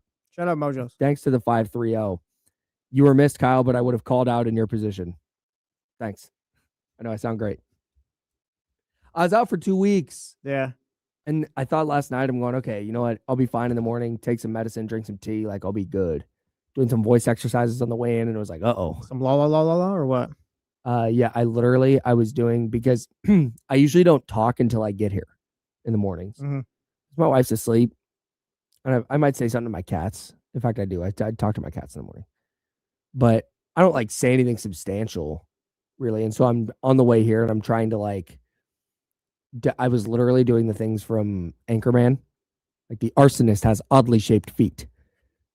In the dark on the way to work. Yeah. The Human Torch was denied a bank loan just driving down the road. And I'm like, man, I don't sound good. But again, I can't call Kenny at 5 a.m. like, hey man, are you awake right now for me today? Yeah. Dame, you got to do a show solo today. Like, I can't do that. So I appreciate everybody listening and bearing with me as I torture myself doing this. Yeah. Shout out, Kyle. Appreciate you being back. Yeah, it's my flu game. What's up? Anyways, that's Jesse. I'm Kyle. We're The Jump. We hang out with you every single day from 7 to 9 here on ESPN 1320, Sacramento Sports Leader. Kings tickets coming up in a bit. The Mojo's local tap and kitchen text line at 916-909-1320. That's also the phone line, and phone lines are open now at 916-909-1320. You asked this question. Kings winning 5 out of 8. They have moved into 4th in the lottery odds, which reminds me, we got to hit a new tankathon. Oh, the simulator. The Kings are going to pick. Oof, fell to 6th. That's tough. Not bad. Hey, top 6 is okay, though. I said top 6 is okay. Is top 6 the cutoff for you? Right now it is, yeah. Okay. So, because I think top 6 still allows you to get Darius Acuff Jr. They've won 5 out of 6, 5 out of 8. I got 5th right now. Maxime Reynaud playing well. They're beating bad teams. They're beating tanking teams. They beat the Clippers, who were scorching hot when the Kings played them. And this is the kind of thing that we talked about. Like, man, you've got to see some improvement if Doug's going to be the guy moving forward. Yeah. And you asked, how would we feel about it then if this season ends? Let's say the Kings wind up with 24 wins and they're 5th in the lottery odds, and they pick 5th, and Scott Perry decides to part ways with Doug Christie. There's no indication he's going to do that. But let's say he does. Would you then feel differently about them winning 5 out of their last 8 and finishing? Yeah, at that point, I'm like, quote unquote strong. At that point, I'm with the tank crowd. I was like, what was the whole point of all of this?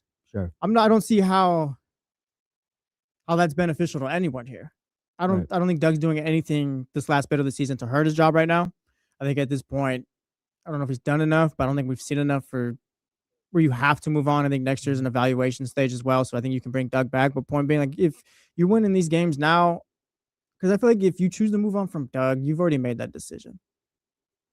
I don't think you're making that decision right now. I don't think the Kings are winning 5 out of 8 games, and you're seeing some wins. It's against some of the tanking teams. Like, but point being, you're seeing Max play well and all that stuff. I don't think you're coming to a point at this point of the season where it's like, oh yeah, I should probably move on from Doug Christie. I think if you're making that decision, you've already made it.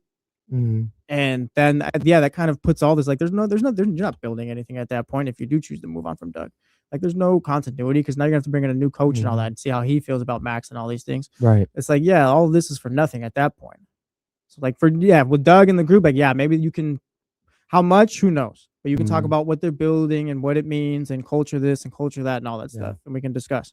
But point being, that all goes out the window if you let Doug go at the end of the year. And then it's at that point, it's like, why didn't you tank? Yeah, I think I kind of agree. I'm in this weird place with this because I don't think Doug Christie has been a particularly effective coach this year. I don't think that I don't disagree that he's been great. But on the same hand, I think one of the things that the Kings desperately want and need right now is just at least a semblance of stability. Yeah. And at least the illusion of stability. And if we're going into next year and talking about how, once again, wins don't matter, I mean, they matter, but from the holistic, like, team building perspective, winning 40 games this year is not the goal. We're trying to see what the top pick looks like. We're trying to see another year of Maxime Reynaud, another year of Dylan Cardwell, another year of Nick Clifford. What does Keegan Murray look like with a new team around him and a new role? Like, what does this all look like? Like, that's the goal. That's what really matters. And if that begets 45 wins, wow, amazing, 2 thumbs up. If it begets 25, then we got to talk about something different. But I think that you have to run it back with Doug next year, just if for no other reason that you're not doing another coaching search. Like, you again, I know that you made a face at that, and I feel the same way. I think it's the reason why. But that's it. I think if you're the Kings and you're talking yourself into this, I think that's why we're going to see Doug be the coach next year. Yeah. Because they can look at this and they can justify it as like, well, Keegan got hurt early. There's a brutal schedule out of the gate. Then Domas got hurt. And like, Domas and Keegan haven't gotten to play together this year. And Zach's not going to be a part of this long term. DeMar's not going to be a part of this long term. And the Dennis Schroeder thing went sideways. So this year was just a mess. It's not a fair spot. And see what he looks like next year after learning as a coach and going through this adversity. Let's see how he takes the lessons learned from this year and applies them to next season. And I think that's perfectly, I think you can justify that as a team without looking like a total mess. Yeah. Without looking like, man, why aren't they firing the coach? And I think that's totally fair, because I think if you're firing Doug this year, now all of a sudden the question becomes, well, why'd you hire him in the first place? Now the question becomes like, well, what were you looking for? Now there's pressure on the next coach. Well, the next coach has to be the guy too at that point. The next coach has to win immediately. The next coach can't go win 20 games. Like so that to me is, they put themselves in such a weird position this year. Agree. With tanking, with Doug Christie, like, because there's a point where you can't, I think, leave this season where if you're Scott Perry, like, yeah, I don't think Doug Christie is the guy to see this through. But you also kind of put him in an impossible situation this year where it's like, you didn't really give him a shot. Mm-hmm. And it's like, we bring up the tanking stuff. It's like they put themselves in a position where it's like they can't necessarily tank because of Doug's contract. And if you're bringing Doug back next year too, it's not even because you think, oh yeah, he's a good coach. It's because he's still in evaluation mode, and it's just, sure, why not? It's just like sure, why not is tough, but just more so like, yeah, like, let's see if he can prove it next year rather than, yeah, he's not our guy. It's just they're in a weird spot wherever you want to go. There's no, I guess, smoothness to it right now. Do you think there's any chance? And Daniel, I see you on the line at 916-909-1320. We'll get to you in a moment. Do you think there's any chance that Doug Christie gets a second contract? Yeah. What does that look like next year?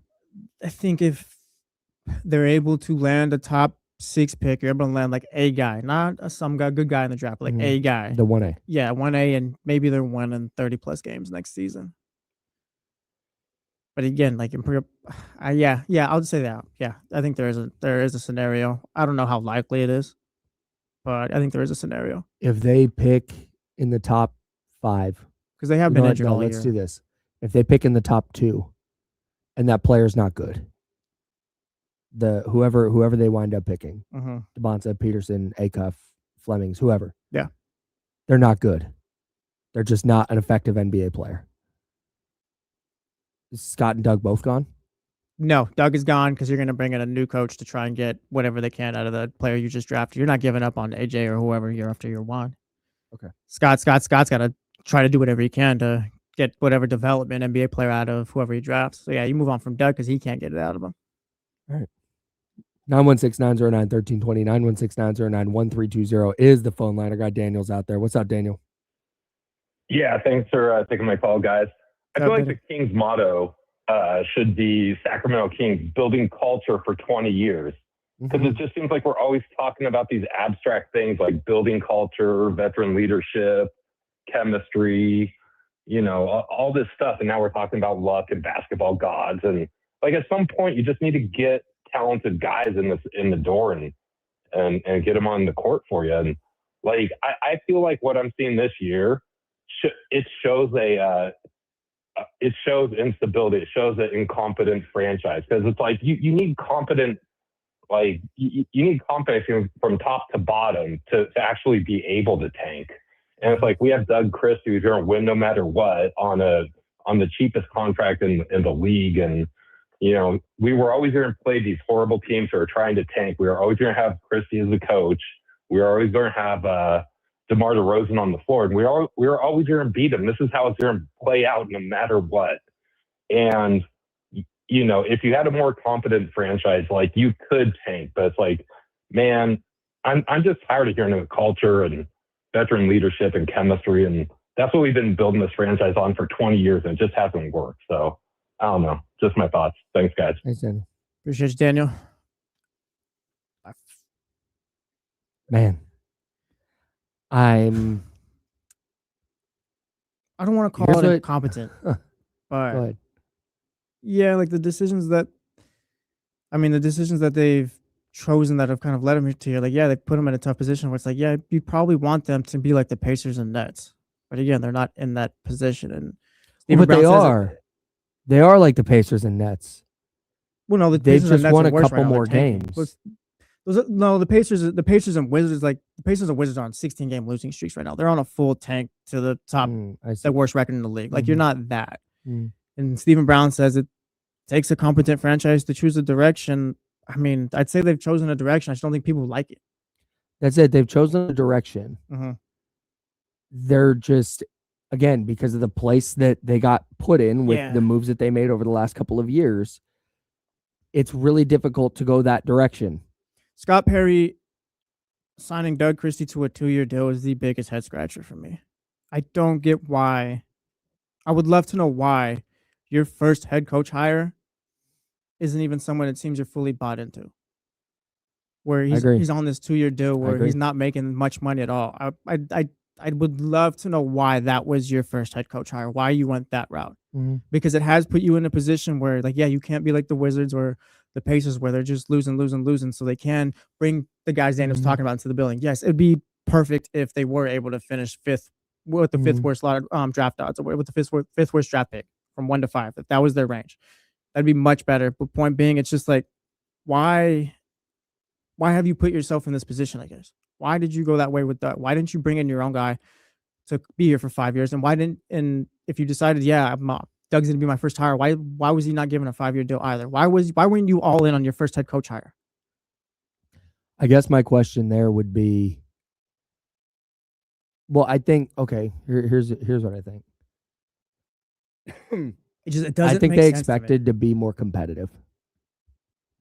I think they expected to be in a spot where Doug could try to win games because they weren't expecting to tank in this way.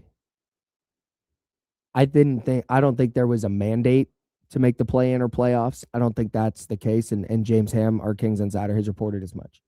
There's no mandate. There was nothing inside the walls where people are like, if you don't make the playoffs or you don't make the play-in, it's a problem. No, but I think they thought they were going to be at least a small amount more competitive. Golden State's the 10 seed right now. They're like 5 games under 500. Mm-hmm.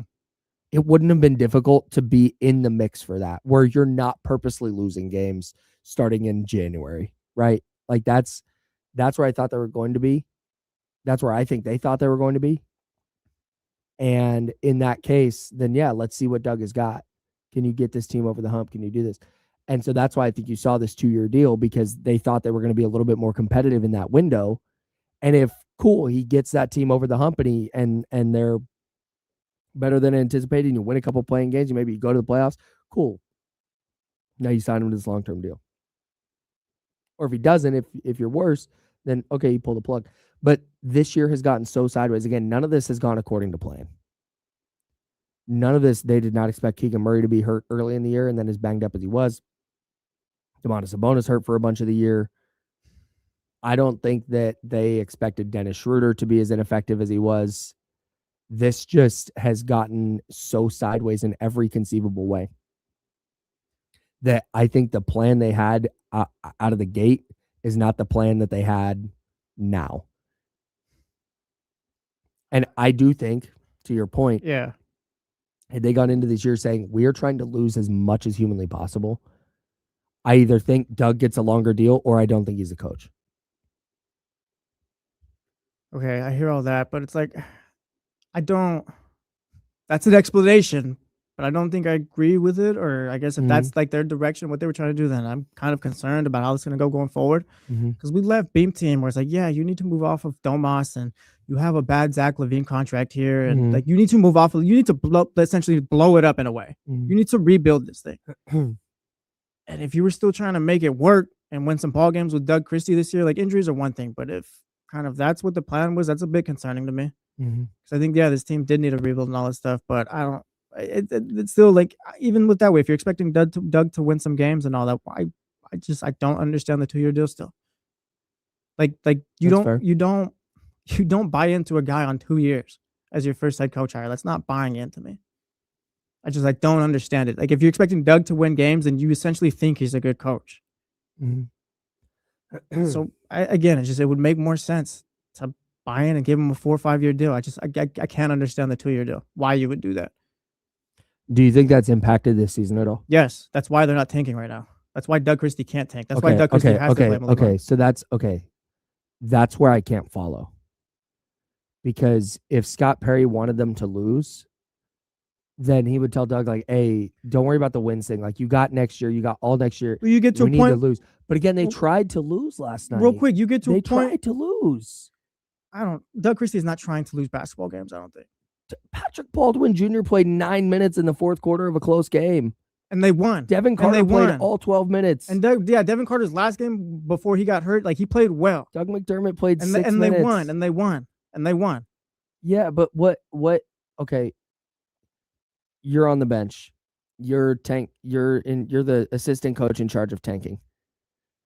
Doug heads down halfway through the fourth quarter and says, hey, Neek and Killian Hayes are not options. They are banged up. They can't come back into the game. What do I do? What do you tell him? I don't think he's trying to lose. Again, they're not trying to lose. That's just the guys you're stuck with. I think, like, yeah, maybe at the beginning of the season they weren't trying to lose and all. That's fine. But it got to a point where, yeah, you were eventually the worst team in the league. At that point, yeah, it's probably time to start tanking. But okay, so and Doug Christie's on a 2-year deal. But what you're okay, hang on. We need to put a pin in this because we have to step aside. I need some clarity. Yeah. On whether Doug Christie and Scott Perry are or are not on the same page. We'll talk about it. Baseball's back. Opening night is live on Netflix this Wednesday, March 25th. Aaron Judge and the New York Yankees clash with Rafael Devers and the San Francisco Giants. I'm so sorry. This is just the read they gave me. It's fine, dude. I got Okay. Roman Anthony now. We're fine. Rafael Devers and the San Francisco says Giants. we're fine as he thinks about the trade again. MLB opening night, Yankees Giants live on Netflix, 8 p.m. Eastern, 5 p.m. Pacific. As badly as I would like to continue talking about this with you right now, we have to step aside. We'll give away Kings tickets and we'll get some clarity on whether Scott Perry and Doug Christie are on the same page next. It's ESPN 1320, Sacramento Sports Center. Huh?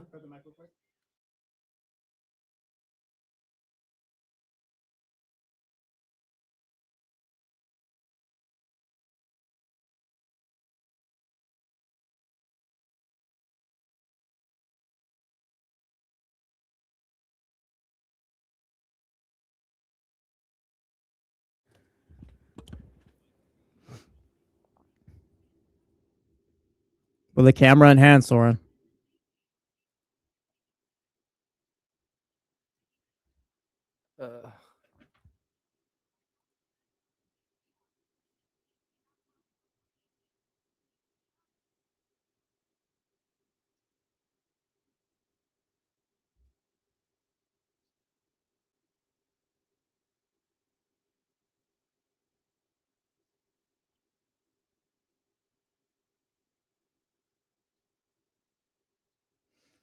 Yeah, it was the third time he pitched in 5 nights. Find a new slant.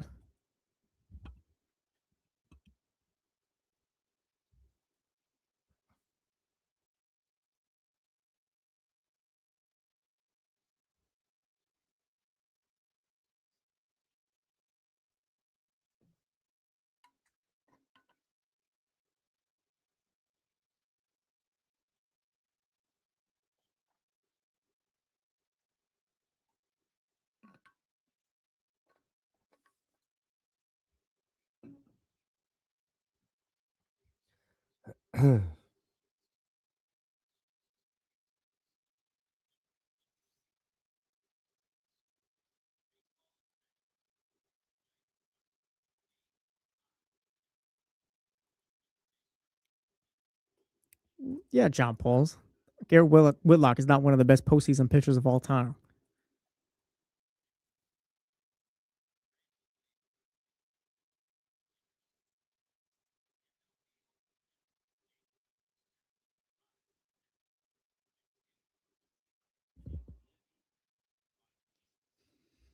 I was Wilson, throwing Mason Miller. Wilson, sure, why not? The Dolphins is here as all 5, so they can do what they want. I'll be there. And yes, I would have pitched Mason Miller as well, but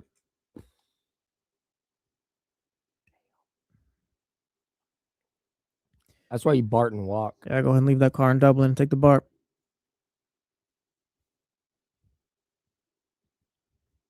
That's a nice walk, too. Plus, there's a couple good little bars you can stop out on the way there.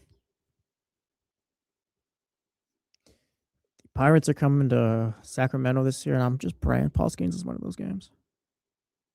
That'd be tight. Yeah, Paul Skeens is must watch.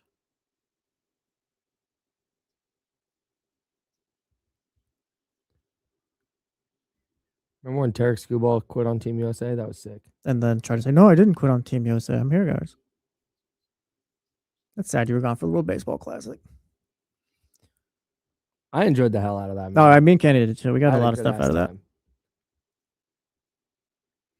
I think you got to think about maybe making it in season when it comes around. I agree. You can substitute it for the All-Star game. I agree.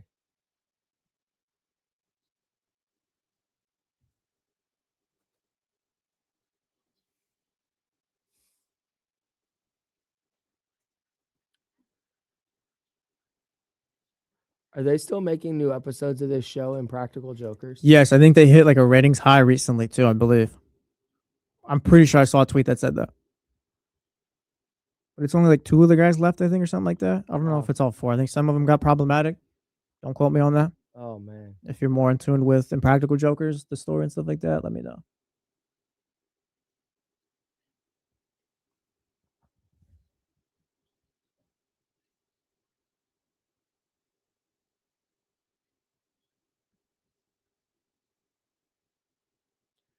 We're also all on the same page that everybody involved knows they're involved in the show, right? Like the Like the guy grocery who's store being people and stuff. impractically joked is like definitely in on it. Yeah, for the I think at this point you gotta know. Yeah, I'd say so. At this point, you gotta know the bit.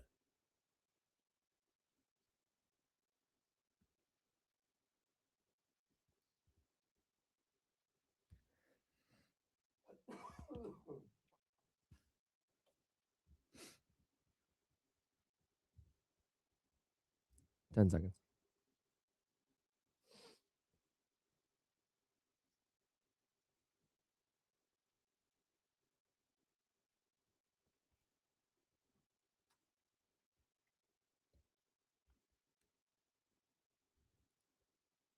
Welcome back to The Jump with Kyle Madsen and Jesse Tapia. It sure is. We got Kings tickets to give out in just a bit. 916-909-1320. 916-909-1320. You can give us a call if you want to join the conversation, or you can shoot us a text on the Mojo's local tap and kitchen text line 916-909-1320. All right. So we're talking about Doug Christie and Scott Perry and whether they're on the same page. Yes. Because your argument is that the Kings cannot tank. Yeah. Because Doug Christie cannot afford to lose games. Yes. My question is, if we know that, because if that's the case, then Scott Perry and Doug Christie are not on the same page. Well, why do you think Scott Perry's trying to tank? Yes.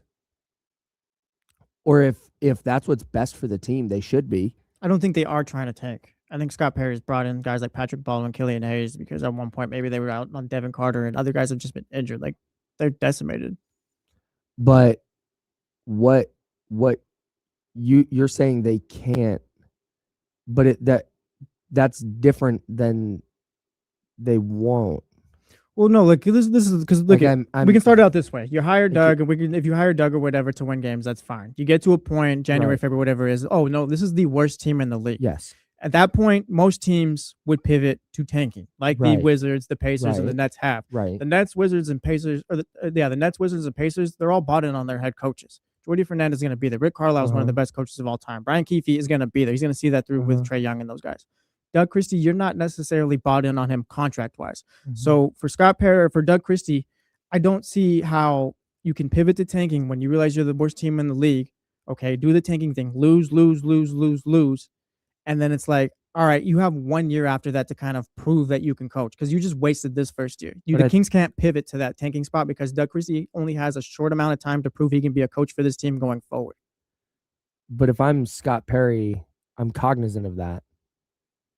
And if I believe that tanking's the best thing for the team, then I'm telling Doug and I'm getting on the same page with Doug that, like, hey, you're not evaluated on wins and losses here. Yeah, I don't think Scott thinks that tanking is the best thing here. I don't think that. I think like Scott Perry has said at press conferences, like, yeah, we're not tanking. That's not what we do here. We are going to try and win games and build culture and all that stuff. Okay. So I guess where we're getting is, what does this look like then? What is the last? They've won 5 out of the last 8, right? What do the last 8 games look like then if Doug Christie got a 5-year deal? It's more than just the last 8 games. It'd be the last 2 months. If he had a 5-year deal, I think they pivot to tanking. I think they are losing all these games. Okay, you say pivot to tanking. What is my argument is that they have. Like, they have pivoted to tanking.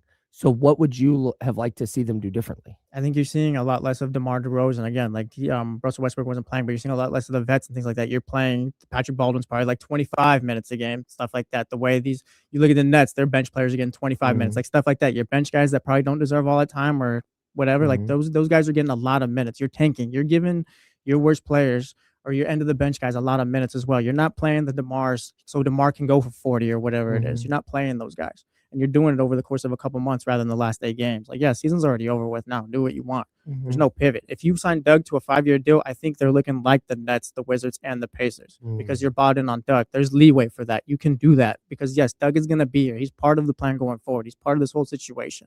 I can't give Doug a 5-year contract or a second contract off of, oh, yeah, they tanked the first year and next year wasn't great either. Like, how am I supposed to buy into that? So that's the thing. Like, yeah, you can't pivot to tanking. And like, yeah, like if he's on a 5-year deal, like, yeah, I think it looks a lot different, a lot earlier on in the season rather than the last 8 games, like you brought up. It's just you're just okay. contract wise, you're just not put in. Okay. And like, yeah, they might be on the same direction right now, but like I said, the 2-year contract for me is just it doesn't allow you to go that other route. Where yes, no, DeMar DeRozan is not going to be able to go and score 40 for us tonight. That is not going to happen. It's not like DeMar's been. Well, he had that game lighting it last up. week or whatever Yeah, it was, sure. but like that's what I'm talking about. Sure. Yeah. It sucks that the NBA is such that we're talking about it in this way. Where they should be tanking. Yeah. It's like, how does this team go about Look, losing? it's not What the, should they do to lose more It's games? not the nicest thing, but Instead of- also if the rest of the league is going to do it, you kind of got to fall in line. No, and, totally. Yeah, this is not a it's what they've criticism. created, It's not yeah. a criticism of the Kings. It's a criticism of the league. But again, Max Reno tied with Precious Achua in field goal attempts last night. Malik Monk, 17. Devin Carter, 12. All right, Patrick Baldwin Jr. played 17 minutes. Doug McDermott played 16 minutes. Dylan Cardwell played 14 and a half minutes. Drew Eubanks and Keegan Murray didn't dress. So I don't know what. DeMar DeRozan played 32 minutes, but was not particularly effective. He had 10 and 8. Well, like I said, Patrick Baldwin instead of 17, you're getting 25 to 30 minutes. You're finishing out. You're playing a lot more. Like that's what tanking is. You're doing tanking is doing everything you can at your disposal to lose. That's what it is. Like the Pacers and Wizards on 16-game losing streaks right now. Those might not even end the rest of the season. That is what tanking is.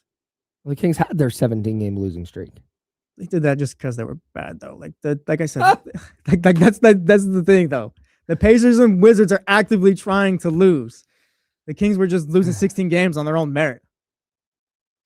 All right. I guess. All of this comes back to the draft, and you just got. There's a difference between being bad and losing games and tanking and losing games. Sure. Sure. I don't want to keep talking in circles, so we'll move on.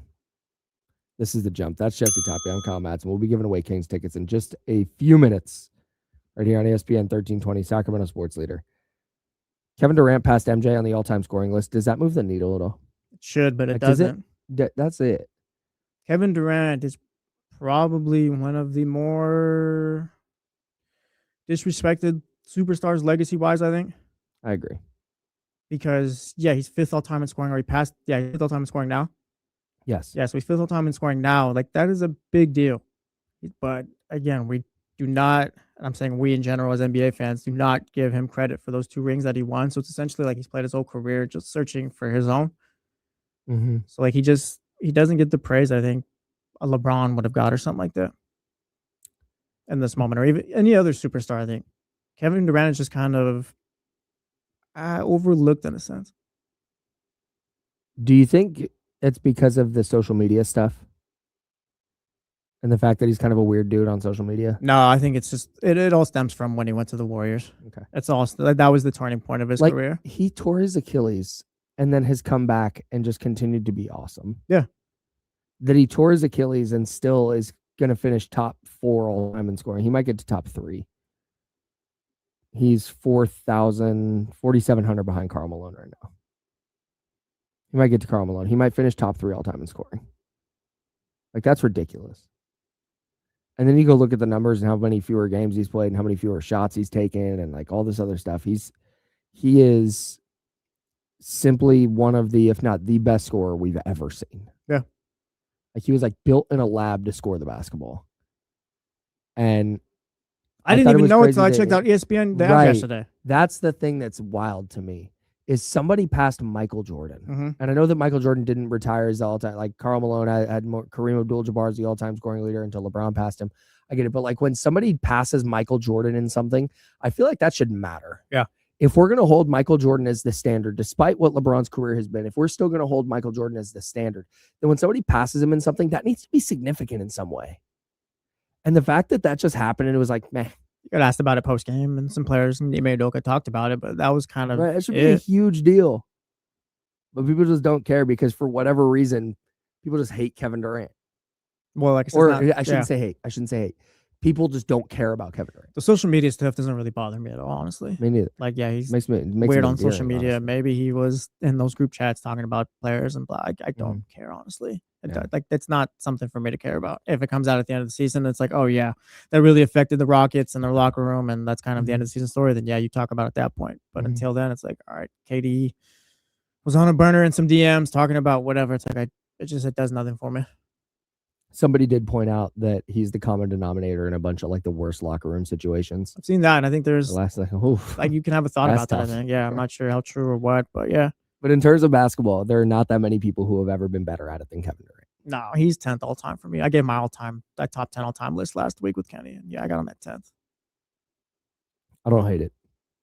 He's just, like I said, if he won those 2 titles with insert any other team, then we love KD, and Right. we're celebrating him yesterday. Yep. Shout out to KD. We talk about football real quick before we give away Kings tickets, If you would like to, sure. because I haven't got to talk about any of the 49er stuff with you. Moves made. Have they done enough? Like, because I was in Japan for the first major wave of free agency. I was following along. I saw the Osa Digazoa trade. They re-signed Dre Greenlaw. They signed Mike Evans. They go get Christian Kirk. I don't know. I would say they're not. You're still the 3rd best team in your division, but I don't think you're losing to Seattle by multiple scores. I'm not sure you're better than them or the Rams or anything like that, but like they have, I think, made the right moves, barring unforeseen injuries and things like that. Sure. What kind of concerns me about, we'll stick offensively real quick, with Mike Evans and Christian Kirk, is that, like, I love Mike Evans. I'm bought in on that one, but I hope Christian Kirk doesn't keep you from drafting a wide receiver high. I agree. I hope you're not going into this where it's like, oh yeah, Kyle Shanahan has had trouble developing these receivers, and the one good receiver he did have was Brandon Ayuk, and it seemed like they butted heads all the time, and now that's kind of reached its end point. Deebo Samuel was good. Yeah, Deebo Samuel was good. There was the one right there. But point being, like, I think his track record isn't necessarily the best, so I wonder. Jennings, 7th round pick. Okay, that's fair. He's that's fine. But I'm talking about like a guy. Yeah. But point being, I think he's kind of over that, and more so, let me bring in these vets that I know can do the job I'm asking them to do. I think kind of that's what might be his thinking. But point being, I hope that's not keeping you from drafting a guy high or anything like that. Like, I think you still should take a receiver 2nd round or something like that. I would be fine with the receiver in the 1st round still. Still? Yeah.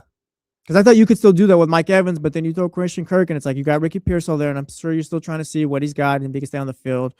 Christian Kirk is a vet out there. He kind of knows what the plan is and knows your offense and things like that. Then you got Mike Evans, who's going to be your number 1, it seems. So it's just like, I don't know if there's room for that right now. Maybe you look at the secondary high or something like that. If their plan, I think they're drafting wide receiver, defensive end in round 1. I don't think they'd go another direction. But if the plan is Mike Evans 1, Ricky Pearsall 2, Christian Kirk 3, DeMarcus Robinson and Jacob Cowing and all those guys filling out the back of the roster, I think you're in for a long year. Because Ricky Pearsall has not been reliable. Christian Kirk last year, not reliable. Last Mike 3 Evans seasons he hasn't been. Not reliable. And to me, the Christian Kirk signing is nice, but I think Christian Kirk is the kind of player that on a team that's contending for a Super Bowl, because again, that's the lens we're trying to view this through. On a team that's contending for the Super Bowl, I think Christian Kirk needs to be like your 4th guy. If you're gonna compete with the Rams and you're gonna compete with Seattle. Yeah. So I absolutely think they still need to draft a receiver, because what does this look like in 2 years? And if they do, like, job well done, I'm all good with it. It's just concerns at this point through free agency. They said they need to get younger and faster on offense, and then they go get Mike Evans and Christian Kirk. Like, that's it. That's what we're doing. So I like what they did up front. Osa Digazoa is a really, really good player. Yeah. Dre Greenlaw being back on that defense, I think, is going to matter. I think they need to draft another defensive end, and they need to probably sign another one. And the player they draft has to be good right away. And then I think they need another wide receiver. So I think they've made moves to take steps towards being a contender. I don't think they're there right now. I think they've still got some work to do. Yeah, their over-unders are about 10.5. I think they're at 10-11 right now, I think. I think if you're going in with this team, you're just hoping they stay healthy. But if they're able to, then you got a decent squad here. I really like the Mike Evans pickup. I was higher on that than most were, I think. Yeah, especially at the price they got him at. No, that was a good signing. When I first saw the signing, I didn't see the contract numbers. It's like, man, if they paid $30 million a year or something for Mike Evans, but then it's like 14 million guaranteed or whatever. It's not. It's a small amount of money. So Yeah. a relatively small amount of money. So I don't hate it. The other wild ass thing that happened was the Max Crosby trade and then non-trade. Oh yeah, that did happen. You weren't that here did for that. happen Yes. while I was gone. Raider for life. Raider for life, Max Crosby, briefly a Raven, but not actually. At first, when I saw the Raiders statement, I was like, man, get out of here. The guy couldn't pass a physical. Like, that's what happened. But then the other layers start to come out. And then the Ravens immediately signed Trey Hendrickson. It's like, man, that's if I'm another team, I'm never doing a deal with the Ravens. No, yeah, they did the They Raiders can go to dirty hell, that entire bro. day. That sucks. And shout out to Max Crosby and shout out to the Raiders for honoring all the contracts that they agreed to. And I hope they're more effective as a team this year, and I think they will be with some of the moves they made. Ravens knew they weren't bringing Max Crosby in when they got to the facility. Yeah, I think so. Yeah, because like Max Crosby talked about the GM not even being there to meet him, and he doesn't even talk to Todd Monk until like literally the end of the end, or is it Jesse Not Minter? Todd Monken. Jesse Minter. Jesse Yeah. Minter, excuse me. Todd Monken with the Browns, I Browns. believe. Yeah, Mhm. Jesse Minter. Till the end of the meeting, which was like 5 hours later. Yeah, there was no. They got cold feet on that. That was not. And just to say it was a failed physical and to put that on the player, that's not like that had nothing to do with it. They just found out that they could get Trey Hendrickson for this amount of money. That's exactly what it was. And they Everyone could knew his keep their injury picks. status at the time. Yes. Every single person in the world knew. And so I again, at first I thought the Raiders were just being kind of salty because they tried to trade an injured guy and couldn't. That was wrong. To hell with the Ravens for that. Yeah, no. That sucks. That's just, and they can do it. Like what they did is not illegal. Like that's why there's the legal negotiating window before the season opens where you can go in and you can agree to a deal, but it doesn't become official until the league year starts. So like, yeah, you've got that time to renege on that deal. And they did it within that window and nothing had been signed and they didn't do anything like perfectly within the rules, but it sucks. Like you agreed to a trade. Yeah, that's tough to go The back on it, Raiders like you said. made other moves based on you agreeing to that trade. Yep. Like that's just so if I'm I mean, the rest of the league made moves because of that trade. yeah. The Cowboys weren't on Max Crosby. Yeah. So I just if I'm the rest of the NFL, I want to do no business with the Ravens. Because that's shady. Well, yeah, you got to know that Eric DeCosta, I believe that's their GM right now, is Mhm. gonna like he could potentially sneak you. Yes. Like you have to believe that's happening. So But I mean, we'll see I what think the that Raiders covers all the look like. stuff I wanted to get to. Yeah, we'll see what the Raiders are looking like too. I mean, Max Crosby with that defense, they got some good pieces in free agency. So Yeah, man. I'm not saying the Raiders are gonna win a bunch of ball games or anything like that, but maybe it's a blessing in disguise. I think they're trying to do everything they can to make life easy on Fernando Mendoza, which is the right thing to do. Whether they win 5 games or 10 games this year, if you're making life easy on your rookie quarterback and helping him develop, I think that's what matters the most. Yeah. All right. We have some Kings tickets to give away, which we will do shortly. So the game April 3rd against New Orleans. Winnable game? Yes. Although they keep playing this way. At this point, yes, every game's a winnable game. How many Not games are every the Kings game. going to win? Hang on. Before we get out of here. The number was at 17.5. They've blown past it. They went screaming past the 19. What a 17.5. fool. I was like, yeah, I don't even know if they could get to 16. Yeah, dude. Remember? Well, that was bleak. It was dark. They got 3 games against tough teams coming up right now. They got the Yeah, Hornets, Magic, and Charlotte, Hawks. Orlando, Atlanta. But then they get Brooklyn. They've got Brooklyn, New Orleans. Golden State is not playing well. And then they got the Blazers at the Blazers. The Blazers may or may not be trying to win that game. You got 3 wins, I think, here. 3 more Got wins. 3 wins left. Nets, I think 22. one of the Warriors games, and the Pelicans. That's one of the Warriors games in the Pels. The Pels on April 3rd, which we're giving away tickets to in just a Yeah, second. make sure you tapped in. NBA TV game. So 22, if the Jazz don't win another game, you would be 5th. If you get to 22 wins. But the Jazz have the Wizards left. Oh, man. Jazz just beat the Bucks. New Orleans, Grizzlies. Yeah, but then they got Toronto, Denver, Phoenix, Cleveland, Denver, Houston, OKC, Lakers. They're going to win a couple more. Yeah. I think the Kings are pretty well locked into 4. Unless the Jazz just really start This would all be funny too if, oh, they're winning games and tanking this and tanking that. Oh, the lottery's over and the Kings now have the number 1 pick of the draft. That'd be incredible. That'd be so nice. I just simmed the lottery again, and we're 7th. It's getting worse. It's getting worse. We're going down. Dallas got the number 1 pick again in this lottery. If that happens, I'm going to lose my mind. At that point, hey, some of us aren't meant to win. That's when the people who are like, because again, we get the doom and gloom, like, it's not going to matter. They're going to mess it up. Everything's You know what? awful. Yeah, you're right. So if that happens, You're right. If that happens, you will be right. Yeah, you were right this whole time. All right, just don't ever be optimistic. You were right. It's all just for nothing. If the Kings go to 7 and Dallas goes to 1, I will fully buy into that thought process. Okay. We have 2 tickets to give away. Kings, Pelicans. Kings, New Orleans, actually, is who it is. On April 3rd, we got 2 tickets to give away. That's Kings, Pelicans at the Golden One Center. Friday, April 3rd. One of the winnable games left on the Kings schedule. Might get to be in Golden One Center for a W. That's courtesy of the Sacramento Kings. Caller number 13 right now. 13. To the ESPN 1320 studio line at 916-909-1320, 916-909-1320. Caller number 13 wins 2 tickets. Kings, New Orleans, Golden One Center, Friday, April 3rd, courtesy of the Sacramento Kings.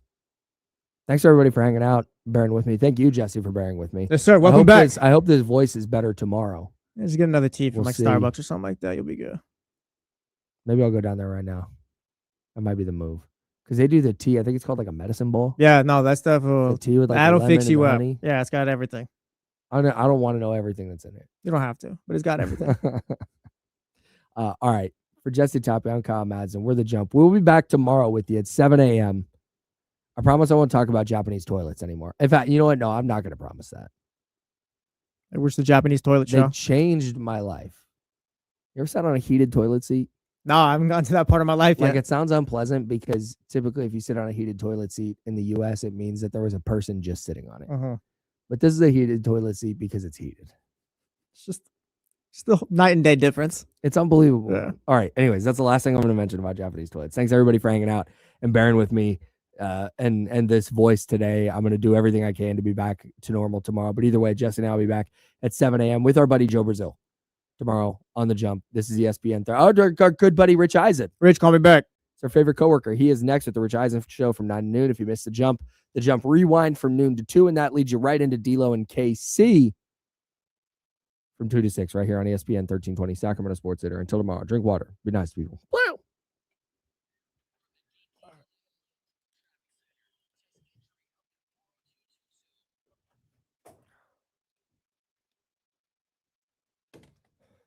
All right, Chatty House. Appreciate you guys. Thank you so much for bearing with me.